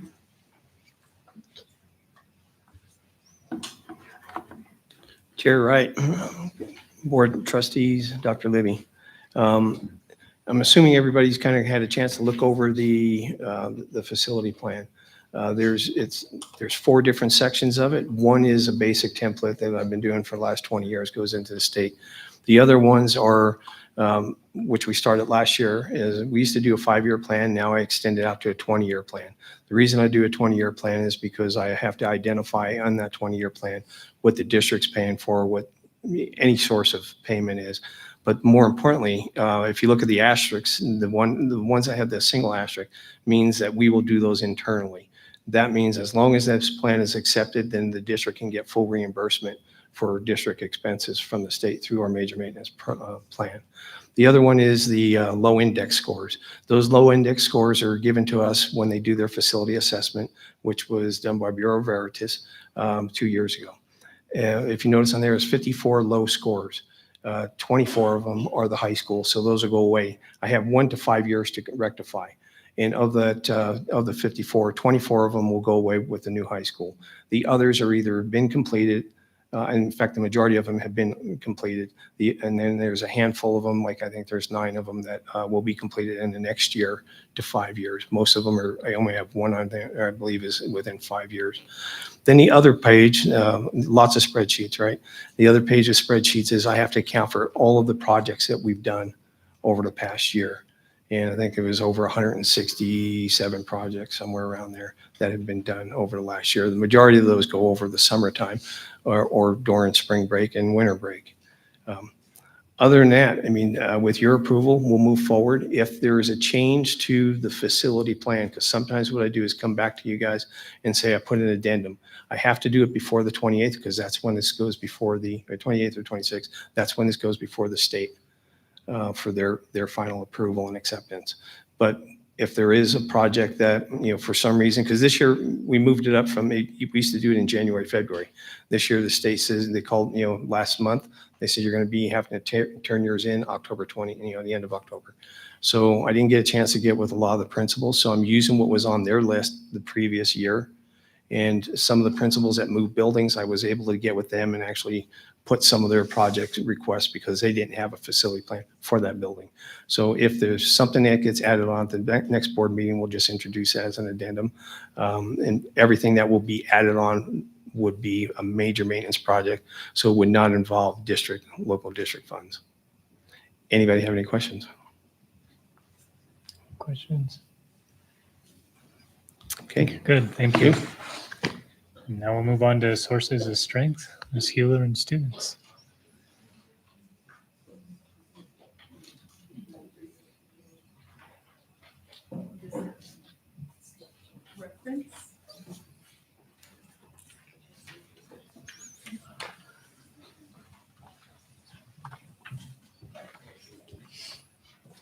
Thank you. Thank you, sir.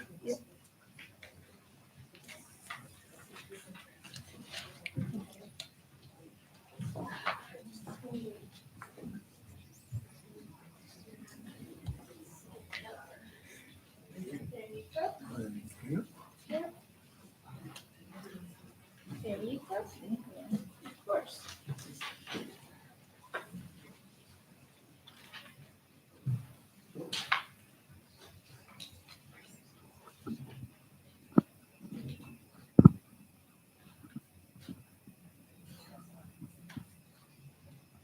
Thank you, Doc.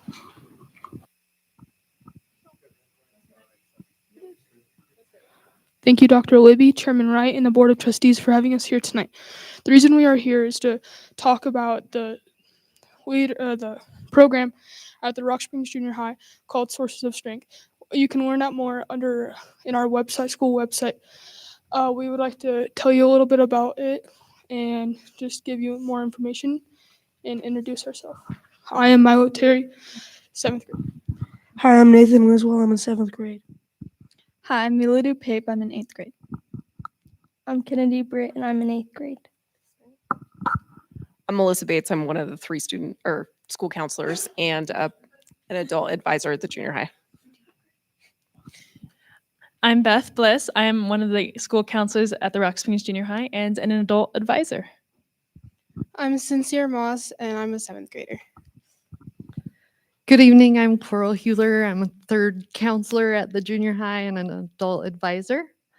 We can move on to our overview here. And we have a wonderful walkout video of over 40 peer leaders that Mrs. Searle took. We can't play the music because we don't own the rights, but just imagine Panic at the Disco.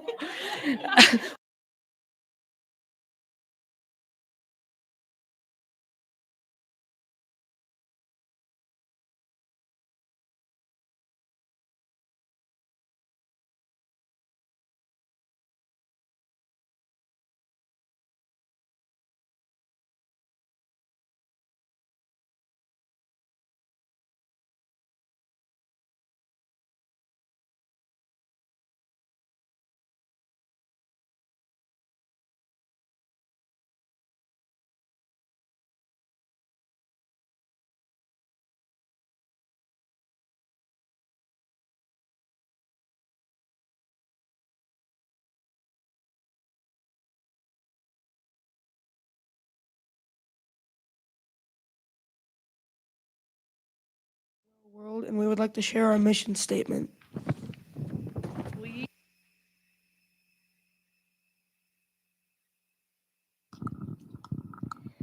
We are a group of diverse students and adults from many different corners and cultures of our school and community. We believe that life has ups and downs, that all of us will go through the good times and tough times. Our mission is to ensure that during the rough times, no one gets so overwhelmed or hopeless that they want to give up.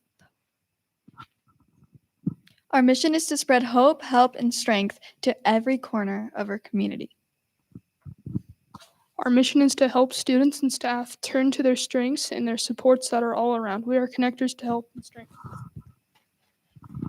Our mission recognizes that our voice has great power, and we use it to break the silence when someone is struggling and to connect them to the help they need and deserve.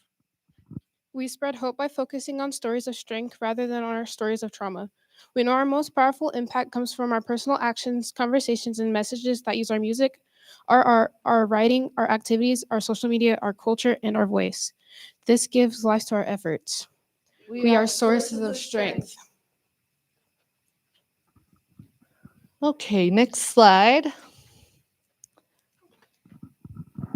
Can we please give a round of applause to these connectors to help and agents of change, this year's peer leaders?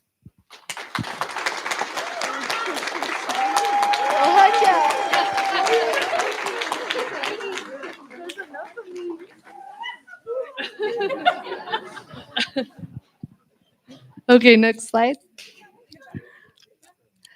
All right, you'll see some fun pictures just moving ahead. Part of the Sources of Strength program is training peer leaders and adult advisors. And these are just some fun games. We have a national trainer that comes in. This year we were lucky enough to have a woman named Mish who's in the red, and then we have our awesome students playing some games, and they also give swag out. And so we have a Sources of Strength hat being worn every day. So it's getting out there. Next slide. Okay, I'm going to be telling a story of a woman who lives by the riverside in a neighborhood. A woman gets up each and every morning to walk along the riverbank to walk her dog. One day, she hears someone drowning and screaming for help, so she jumps in and saves them. The next day, she walks along the same course that she does every day with her dog. The next day, not the next day, the same day, she hears two people have fallen into the river, so she jumps in and gets them.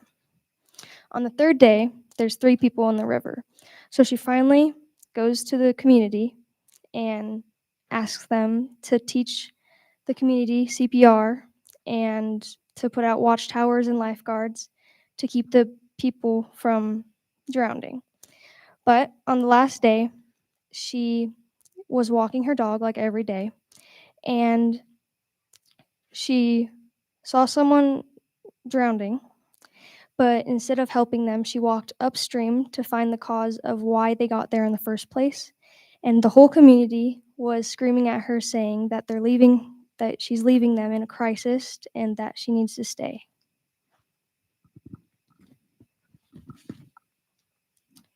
Most of the time, when people talk about suicide prevention, they're talking about intervention.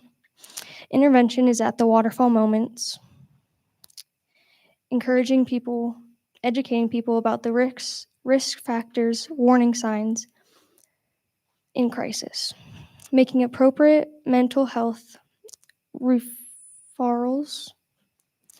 This is incredibly important work. However, our primary mission is to further upstream to help people falling into the river. In the first place, and to build a community to help strengthen.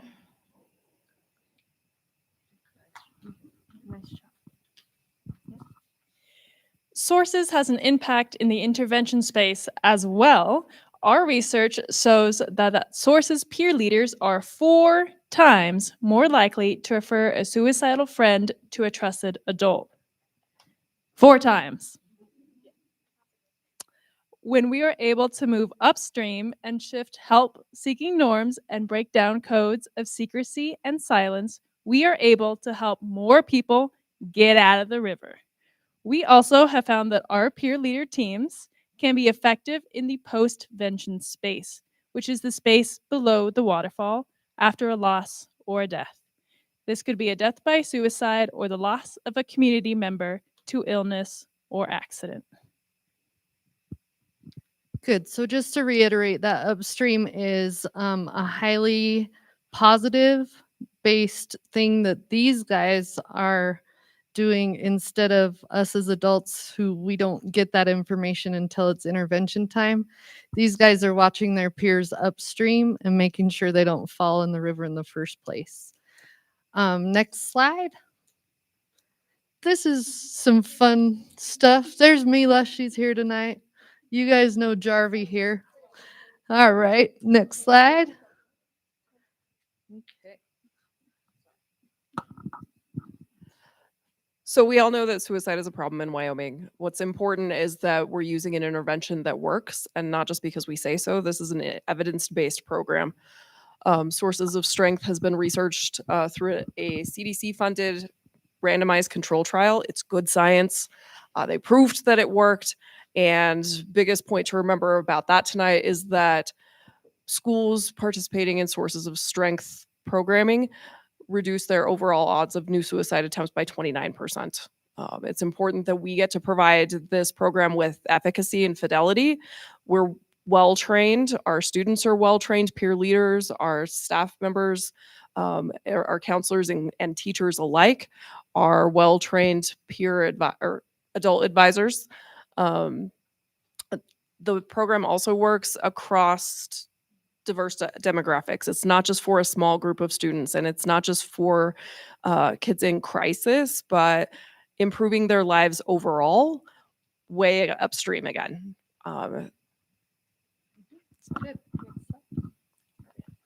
Next slide. Sorry.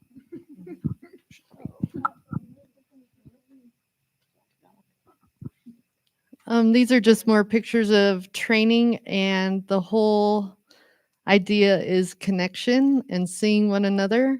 And the cool thing about peer leaders, and we'll get into it a little bit more, is that when they get together like this, they may have never talked to one another elsewhere. They're just social networks do not bring them together. And so they're able to meet and greet different folks from different corners of our culture. Next, please.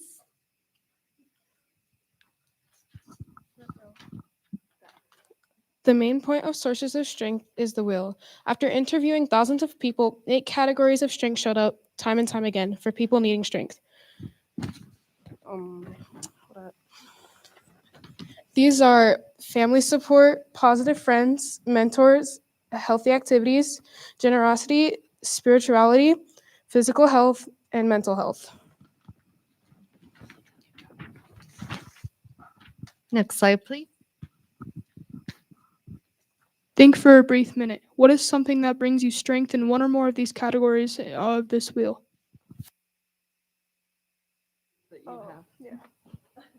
No, go ahead. I say physical health. What do you do for physical health? Just any type of sports. What's your favorite? Football. That's right. Okay. And then what's the next one?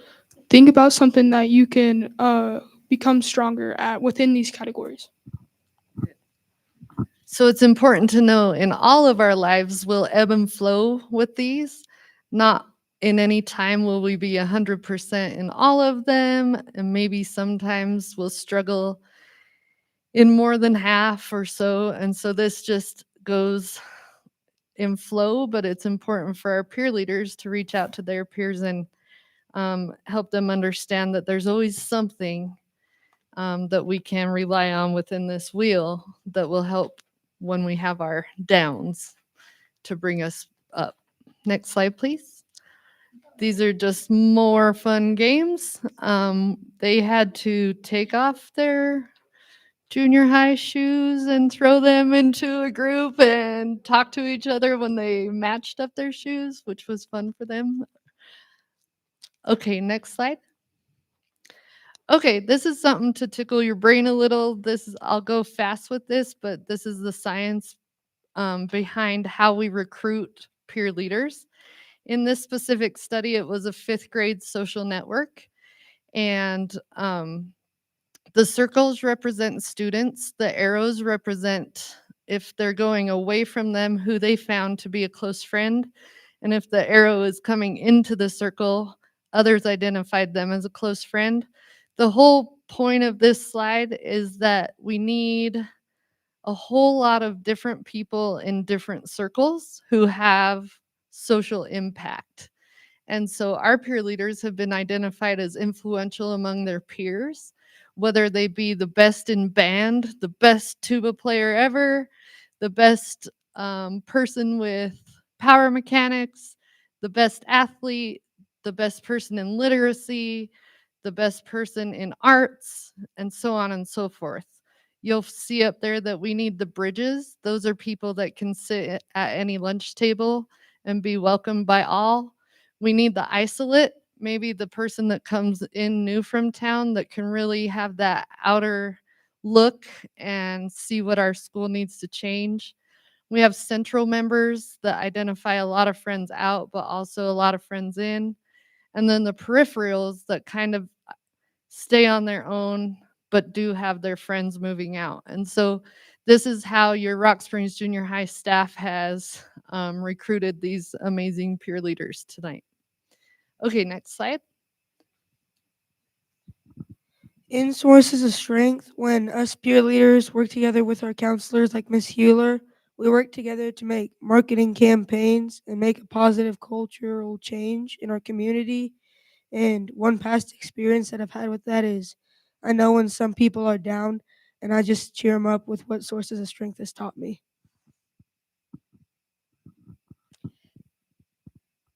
This is an example of our goals this year.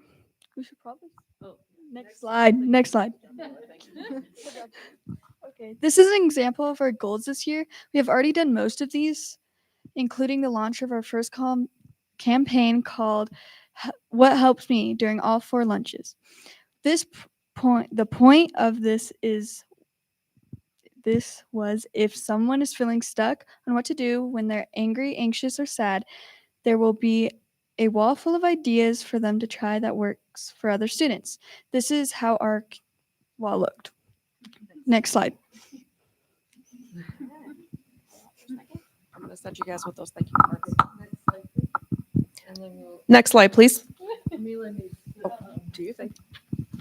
One of the examples was this one here that said that positive friends help them. And their story was, every time I'm upset, my friends are always there for me. They always brighten my day, even when I think I can't ever be any better. But it always gets better. Stay positive. So I'm going to send you guys out to go get your thank you cards. Go do that. So we wanted to give you guys an opportunity to practice like one of the campaigns that our kids did at school. This is our first campaign, and it's really important that our peer leaders get to choose the campaigns for what they know is going to be effective with our peers, with their peers. We all know our kids don't want to listen to the adults all the time, and we don't know what they want and what they're listening to or what's going to get them. So one of the pieces on the wheel was this part just shows all our different things that help us. Our student peer leaders right now are passing out some thank you cards. One of the places on the wheel is gratitude.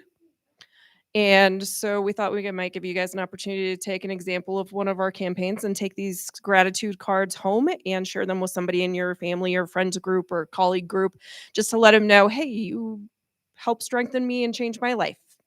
You help build me up when I'm feeling down. They're double-sided. Check the back. And then please give them to the person you write about.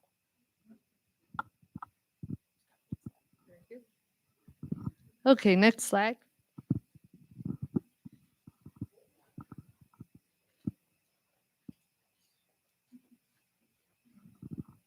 As we build a As we build a community of strength, the role as an adult advisor is to ensure that all of our work is hope, help, and strength focused.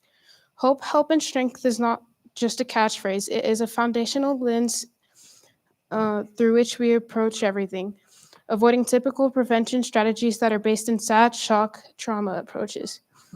Telling students what behaviors or norms they should avoid rather than inviting them into options of what behaviors or norms they should engage in.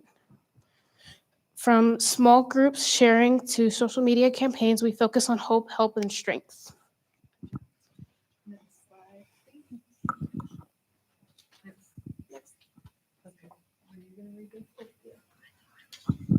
Thank you, Dr. Libby, Chairman Wright, and the Board of Trustees for helping us spread hope, help, and strength.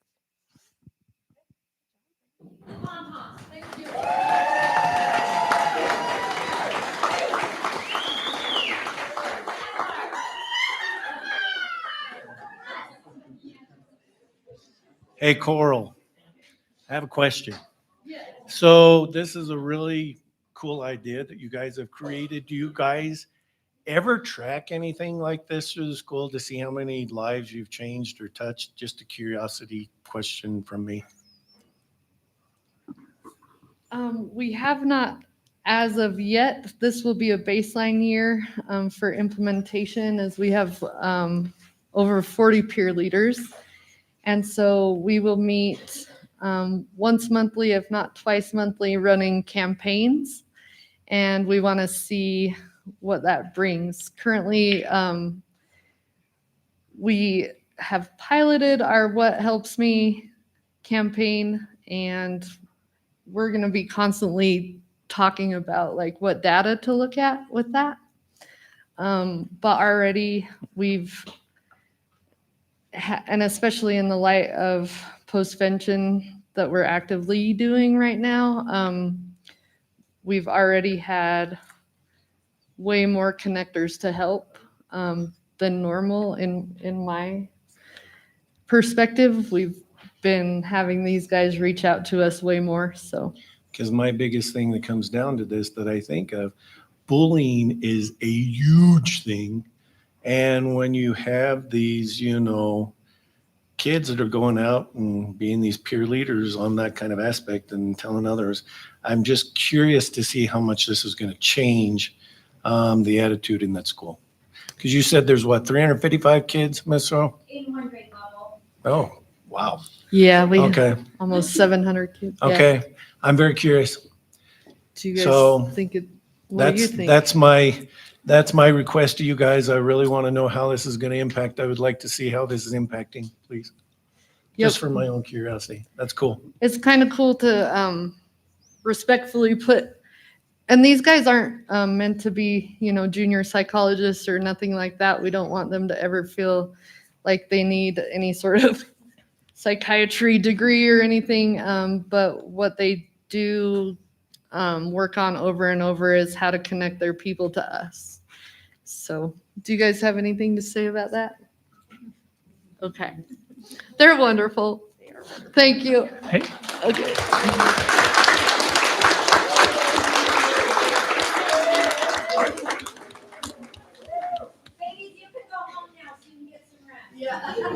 Hold on real quick before you leave. I want to thank you guys as students for being here. First of all, we really appreciate your presence. I know it's nerve-wracking sometimes to stand up there. Yeah, but it's so important. And you guys, I don't think back to when I was in 7th grade, which is a long time ago. I don't think you truly understand the impact you guys are making for your friends. So thank you for stepping up and being leaders. Thank you for being kind and caring humans. We appreciate you. Now you can go home.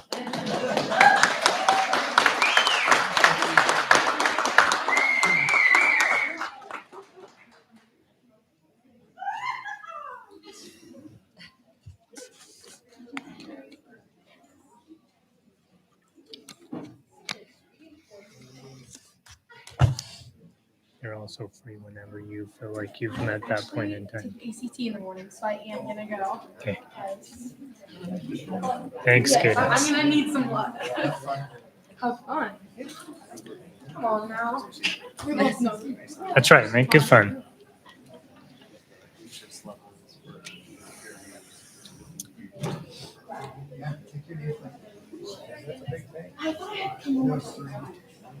You've only done twice, right?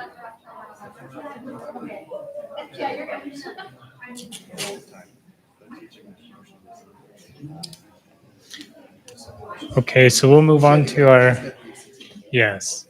Yeah, just, we excuse Kaden. She's got the ACT in the morning, so good luck to her on that. We'll move on to our public comment portion. Thank you for attending today's board meeting and for your continued engagement with the district. As we move into the public comment portion, we kindly ask that each speaker limit their comments to one opportunity.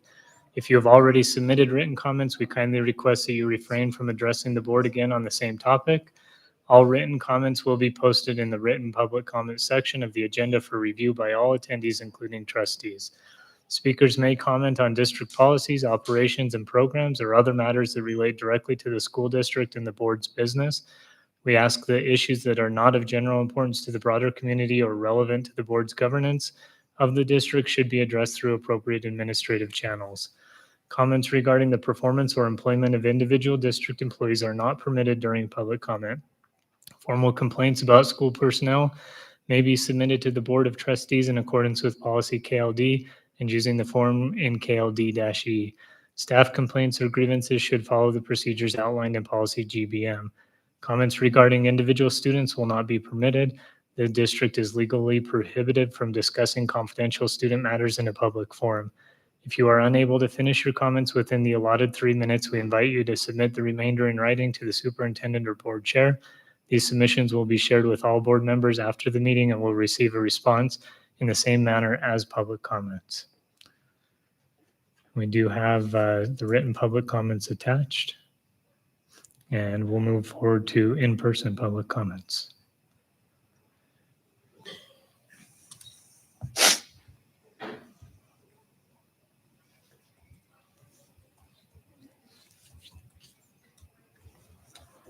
Dr. Libby, Chair Wright, and members of the school board.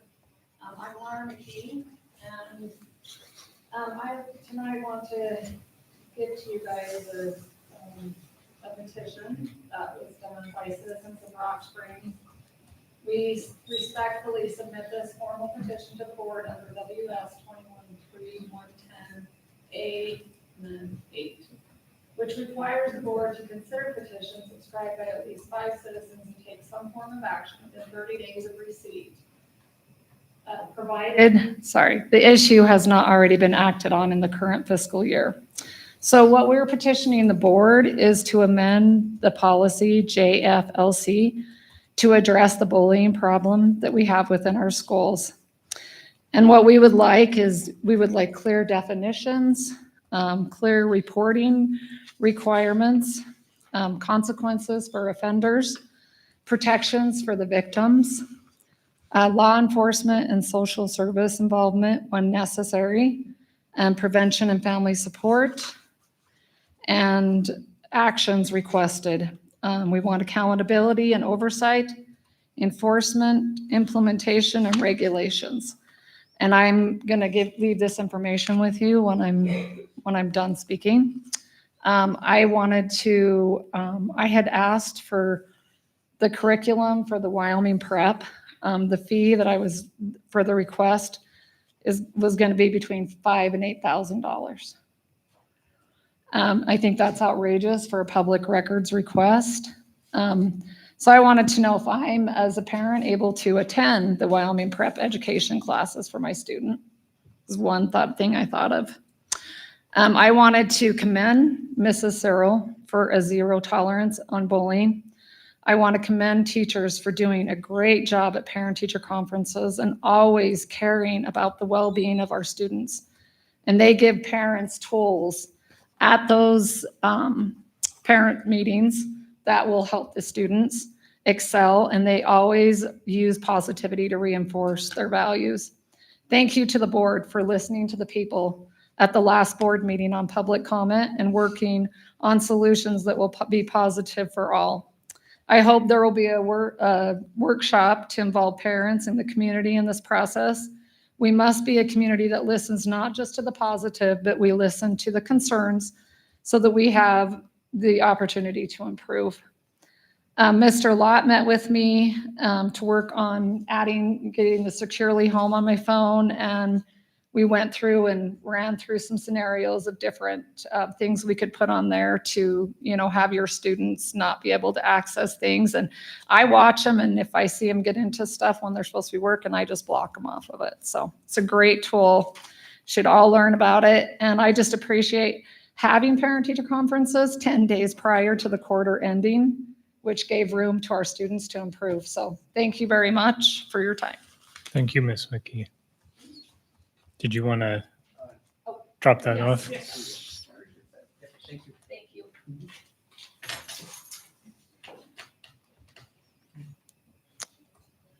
Further public comment?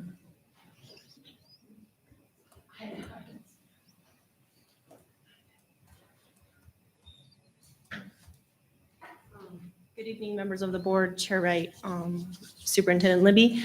My name is Sherelle O'Driscoll, and I come as a parent. I came earlier to your board workshop meeting and you were talking a lot about how you would like to have another workshop with the WSBA and have them come down. And I think that a book that would be really, really beneficial for you guys all to read is the Title 21. The book is like 500 pages and it is all of the legal of what you can and cannot do with school law. I think I have read it. I've given a copy to Dr. Franks. Some nights it will put you to sleep, but other nights it is very influential, like not influential, but very informative of what you can and cannot do. And then I think if you were to read that, then you could propose things to the WSBA and be like, well, according to this, we're supposed to follow it. Where are we with this? I think that would be huge. It's not going to be the most fun thing to read, but I definitely think even as a board member, if that's not what you choose to read as a group, many of you should read it. I also would like to say that I did put in a records request as well for Dr. Libby's contract and also his wife's contract. And I was told that I would be charged anywhere between $500 and $900 for information that I feel should already be there. If we're going to go back into the archives and we're going to look up when things were voted on, we should be able to see these people voted on it, they voted yes or no. And that data of where her contract for Laura L. coaching is nowhere, and nobody seems to want to give it to me either. I would also like to know why your contract, Dr. Libby, was just amended instead of redone, and why that wasn't done and voted in front of the public. I think that we're trying to work with transparency and communication, and I think that would be huge. As for your website, I'm gonna take my parent hat off and put my business cap on. When I am trying to do something with my business and reach out to teachers, I cannot find an email. It is extremely difficult to find what person goes with what, or if they're here, it should have like a picture and an email or whatever. I wanna verify the name is right. I got the back. Sorry, I can reach out to you. It just really defeats the purpose, though, of telling us to go through the proper chain of command, to reach out to the teacher, to go from here, and then we can't access where that data is, or like there's not a list. That seems ridiculous. So I don't agree, but I hear you. But I think it's very frustrating as a parent when you're telling us to reach out to somebody who is not our teacher or they want to be part of a group or whatever. It is non-existent on the website to find their stuff. So that's my 2 cents. Thank you. Thank you, Ms. O'Driscoll.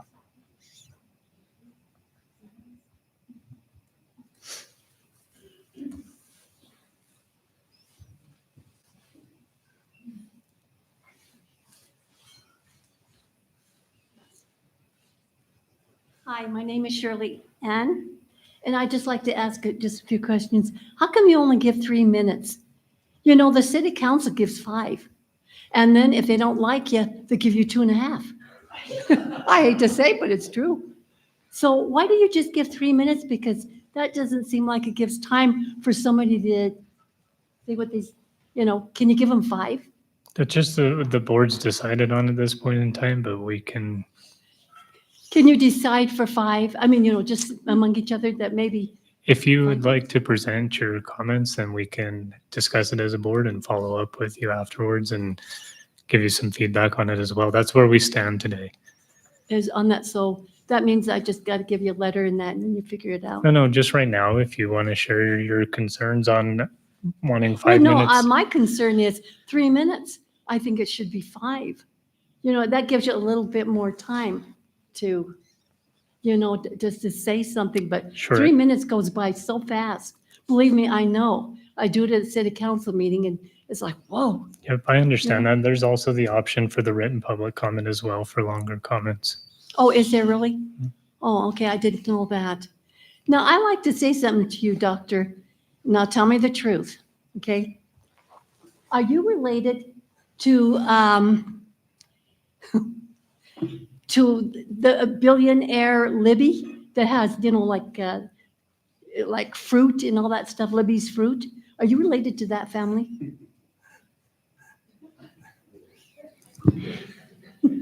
That's a great question.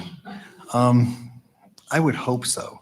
All right, guys, where's the kids at? Hey, kids, where'd the kids go? Okay, he's got money.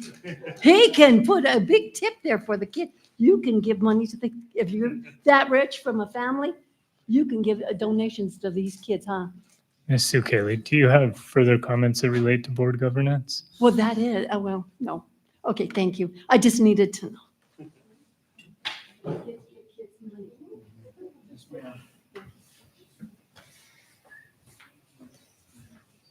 Thank you. Further public comment?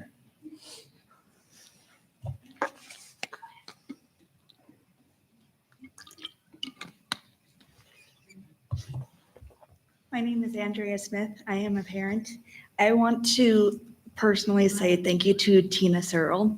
She has personally taken care of my daughter after a very hard time. And the things that she has done is absolutely amazing. She made my daughter be seen when she didn't trust adults. The only adult that she trusted was her mother and her father. And she changed her. And I cannot thank that lady enough. Now, my question would be for the board, is this sources of strength? Is there any way we can get that into other schools? Get that into these other, like start them at young ages. Get them to be pushing positive reinforcement, stopping bullying, because bullying is a problem here. And I hate seeing our kids broken. I never thought my daughter, being as sassy as she is, would be as broken as she was last year. But Tina has helped us, and asking Tina to maybe mentor other schools would be a huge benefit to this community. Thank you. Thank you, Ms. Smith.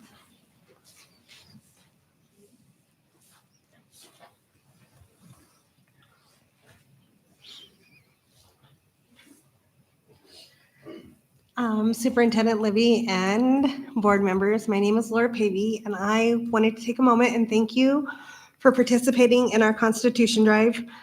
We have been growing our Constitution Drive for the last 3 years, and Dr. Libby has participated in the last 2. We give out constitutions with the 917 project to every 8th grader, and we were able to do the entire state of Wyoming this year, which is super exciting. Over 9,000 constitutions were given out. They're just little pocketbooks. So thank you for participating in that. And I would like to say that if you guys, I know that Title 21 costs some money to print on paper. So if you guys would like, we could do a fundraiser to be able to print it and provide it for all of you guys. So if that's an option, we would love to do that for you. And I will email you my email address. Thank you. Thank you, Ms. Pavey.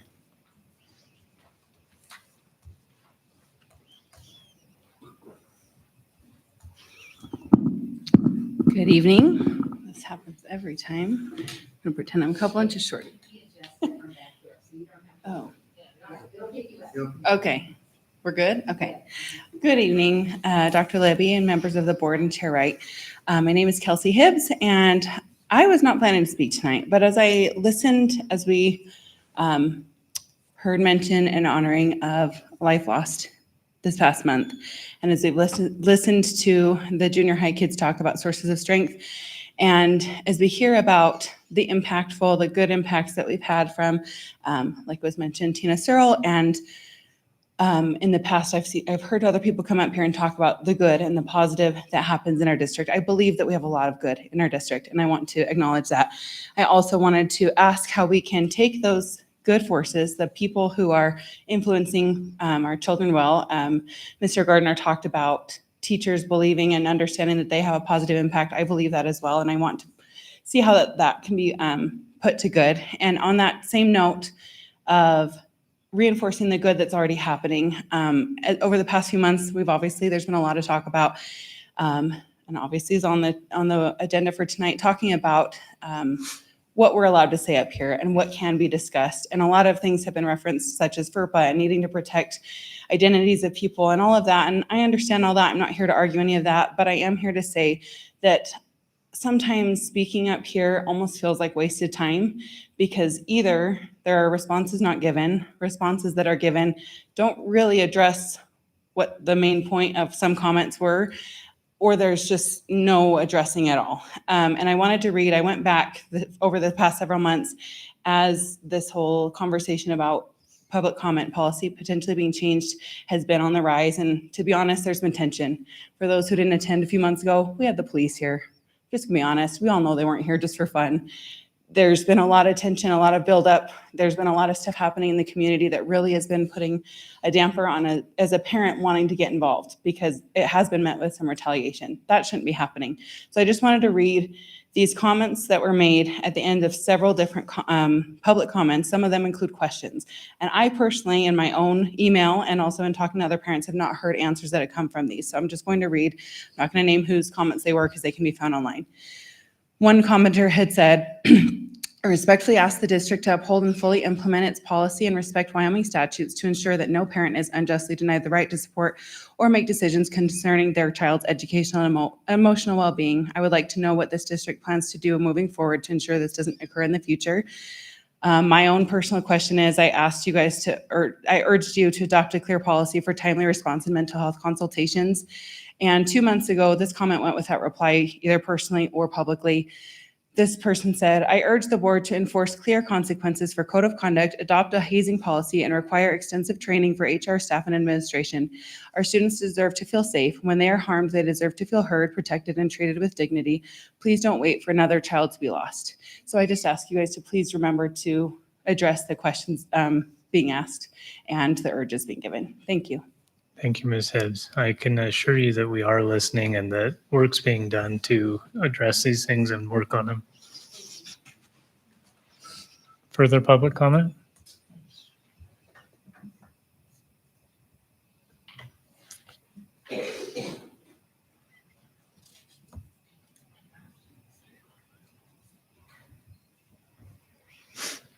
I'm Dina Fulmer. Mr. Wright, or Chairman Wright, I know that it bothered you probably to see me cleaning that up, but I could not sit and watch I was that just for the offering rest help. of the time. My question is, as we, I've heard multiple times,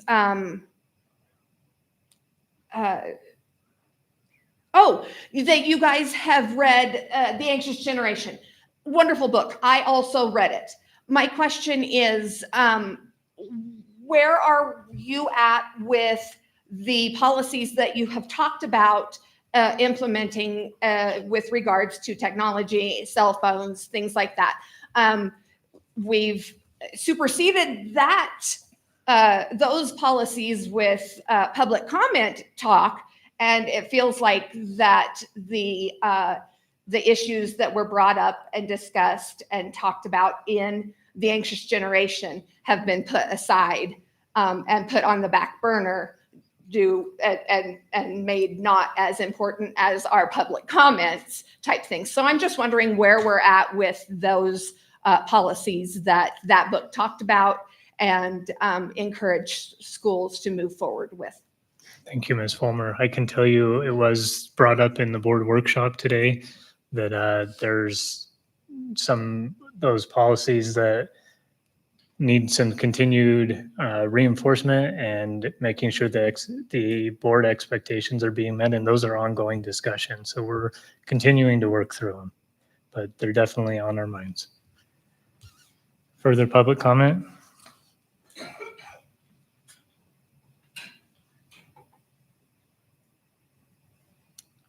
Further public comment?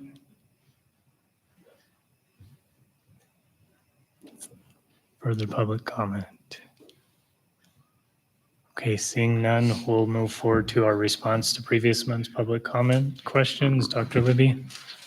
Yes, thank you. Actually, if I've missed some of those questions, if you could email them to me, I'd be more than appreciated to go back and take a gander at them.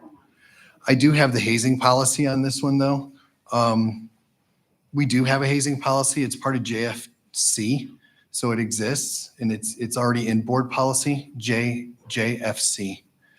And then one of the other questions that came up from last month was, how do we go about answering or responding to those, to questions that come up here? If they're broad questions that relate to the board or to public, we try to respond to those in public. And then we add those responses to our board page for communications that's linked back onto the webpage.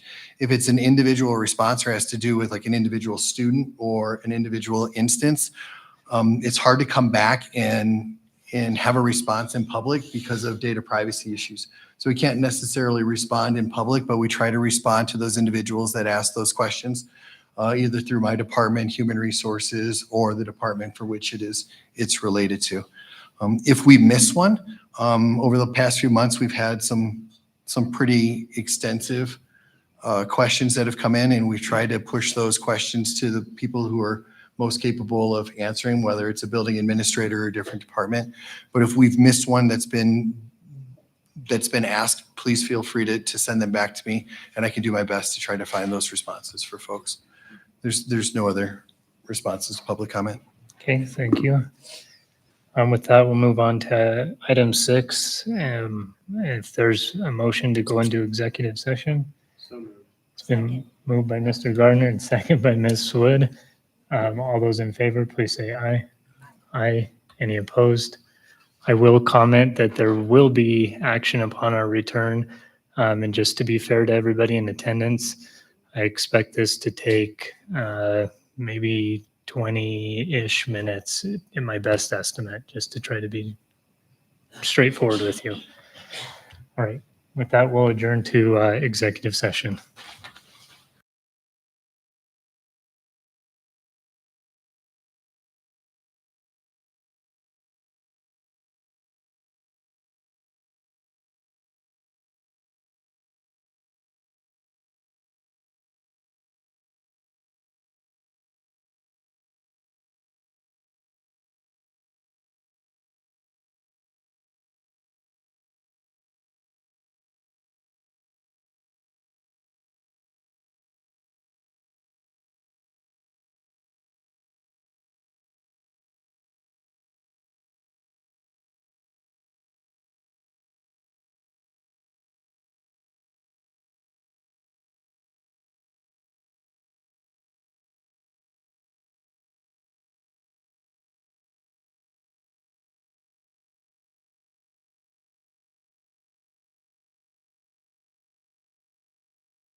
I swear my chair is different.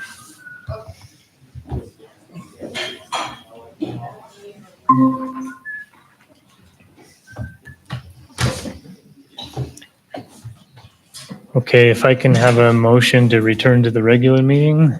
Been moved by Dr. Franks, Second. second by Ms. Wood. All those in favor, please say aye. Aye. Any opposed? Motion passes. We'll move to item 7, which is the consent agenda. All matters listed under the consent agenda are matters about which the board has governing policies, implementation of which is delegated to the superintendent. They will be enacted in one motion in the order listed below. There will be no discussion of these items prior to the time the Board of Trustees votes on the motion, unless members of the board request specific items be held and discussed separately and/or removed from this section. With that, may I have a motion to approve the consent agenda? Been moved by Dr. Franks. There's second. Second. Second by Mr. Garner. All those in favor, please say aye. Aye. Any opposed? Motion passes. We'll now move on to item 8, which is approval of policy KD, public participation at board meeting. If I can please have a motion to approve policy KD as presented. And moved by Dr. Franks. Is there a second? Second by Ms. Wood. And with that, we'll move over to discussion. So I do have something formal that I'm going to read first, and then we'll have a little bit more of an informal discussion. Formally, this policy revision was prepared by and adopted at the advice of legal counsel following ongoing monitoring of both Wyoming controversies and emerging federal decisions across the country. The revisions are consistent with those legal standards and do not violate any court rulings regarding public comment or free speech. Council has specifically advised against any restrictions that would limit free expression within what the courts define as a limited public forum. The policy preserves the public's opportunity to address the board on matters of district business while also identifying appropriate alternate pathways for confidential or individual concerns. These processes ensure that such matters are handled properly and in compliance with student privacy, employee rights, and due process requirements. The policy is designed to maintain an open, respectful, and lawful environment for public participation. Okay, that was a formal thing. Informally, I guess to start the discussion, I would say that the board has had a lengthy discussion on this, and a few things I'd like to point out. As I mentioned in the board workshop, we are working on this infographic. And the goal of this infographic is to provide not just the chain of communication, but also the appropriate links depending on what concerns a public individual might have. However, if this process results in a decision that an individual would like to appeal, a process does exist to appeal to the board. That process has always existed, but in all fairness, I think that process has maybe been misunderstood, miscommunicated. It hasn't been used very often. So first and foremost, our goal is to make that more clear on what that would look like and how somebody would step through that process. Furthermore, I'd just like to emphasize that we are very interested in hearing from the public. What part of our discussion is this change is really related to evaluative statements. And so that affects not just negative or concerns or however you might want to phrase it, but it also impacts positives.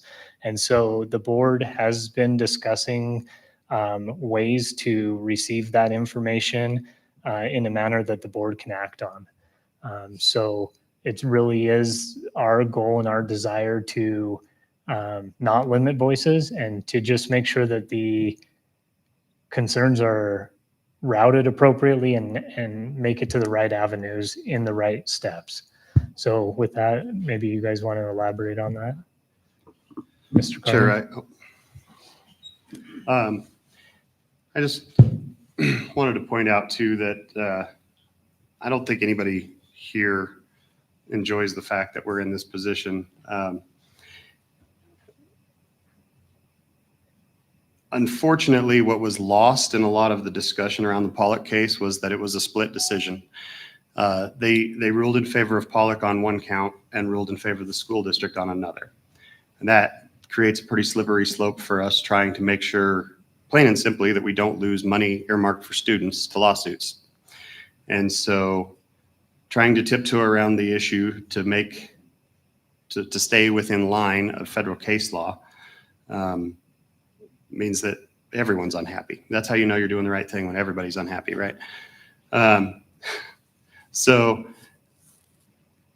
it's good to keep in mind that this isn't just to keep us from getting sued, because that's the goal.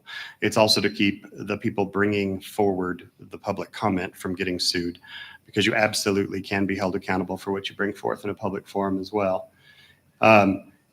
Also, it's important to remember what we as board members actually can do directly. If you have an individual personnel complaint and you haven't brought it through the chain, there's not a dang thing that we can do about it. There's not. That's not in our governance. That's not in our purview, nor should it be. Policy, finance, that's what we do.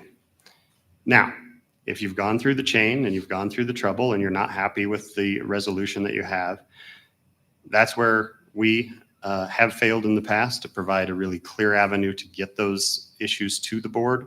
But in a public forum isn't where those are going to be handled. It's not where they're going to be fixed. So that's really the whole goal here, is to ensure that when you have a legitimate complaint, one, it gets taken to the right person so it can be handled in a timely manner.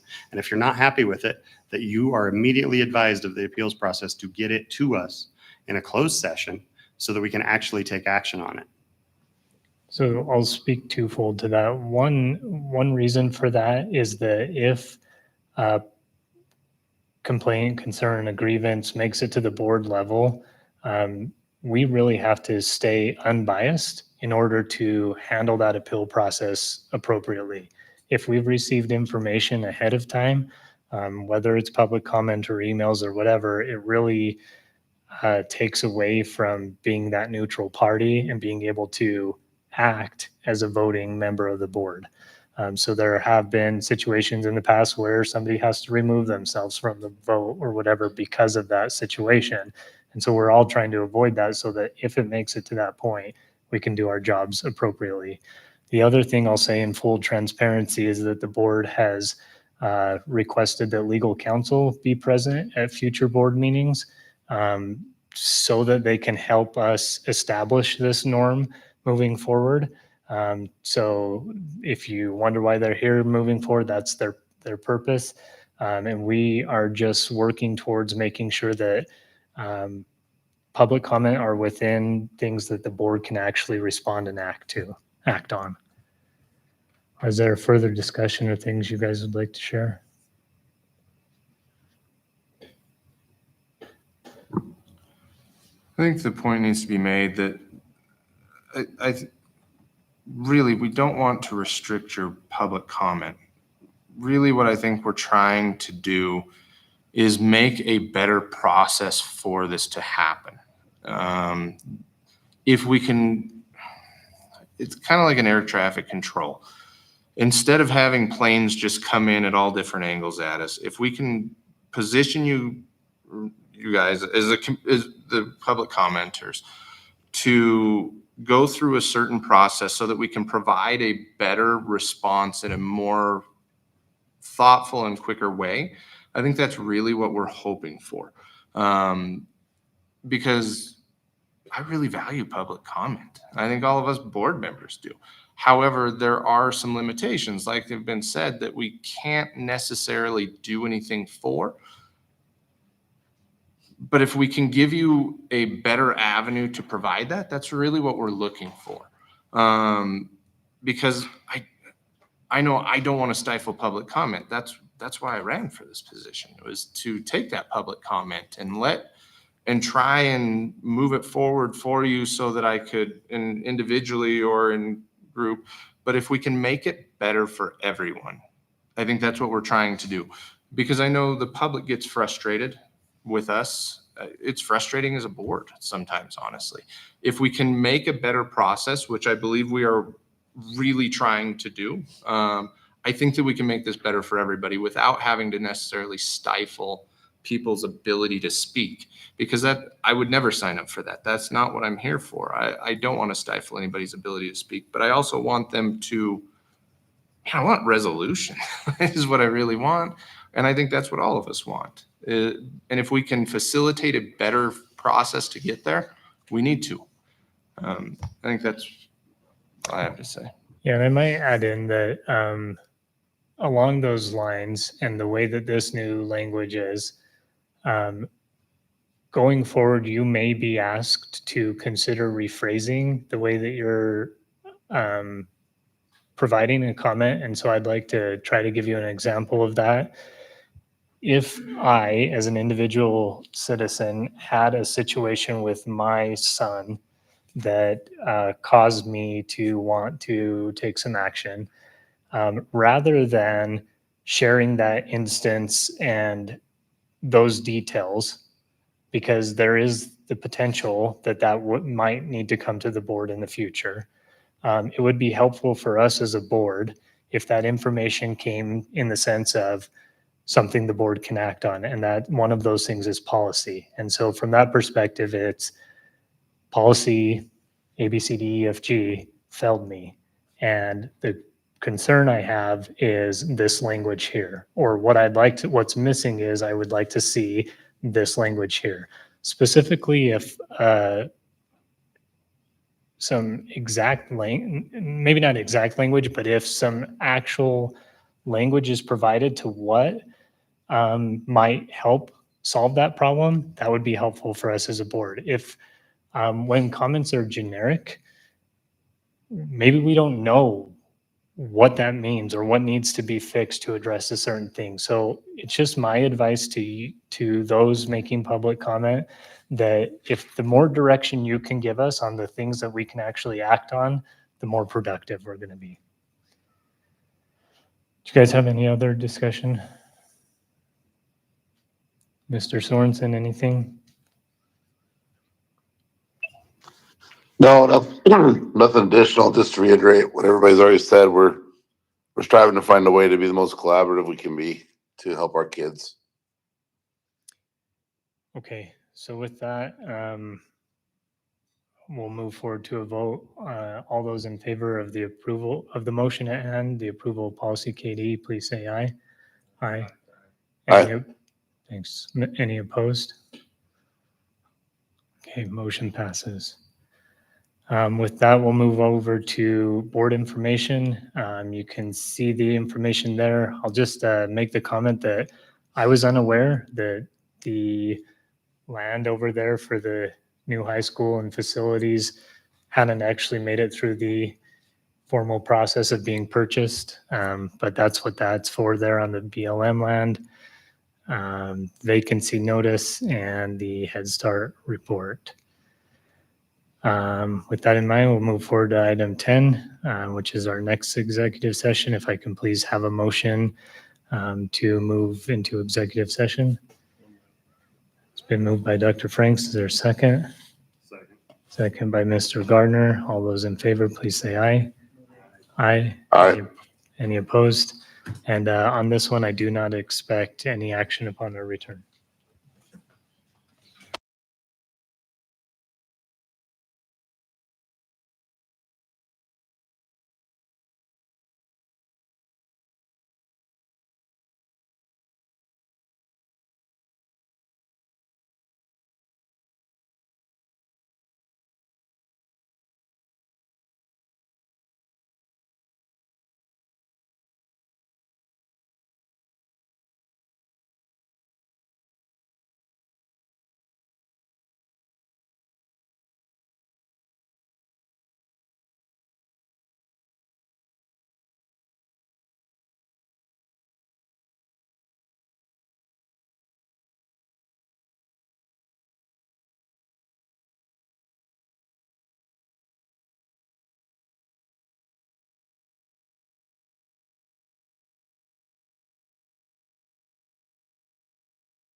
That was Chad. He was supposed to do it. You only brought back a game. Here's my dinner. Still sitting in the bag.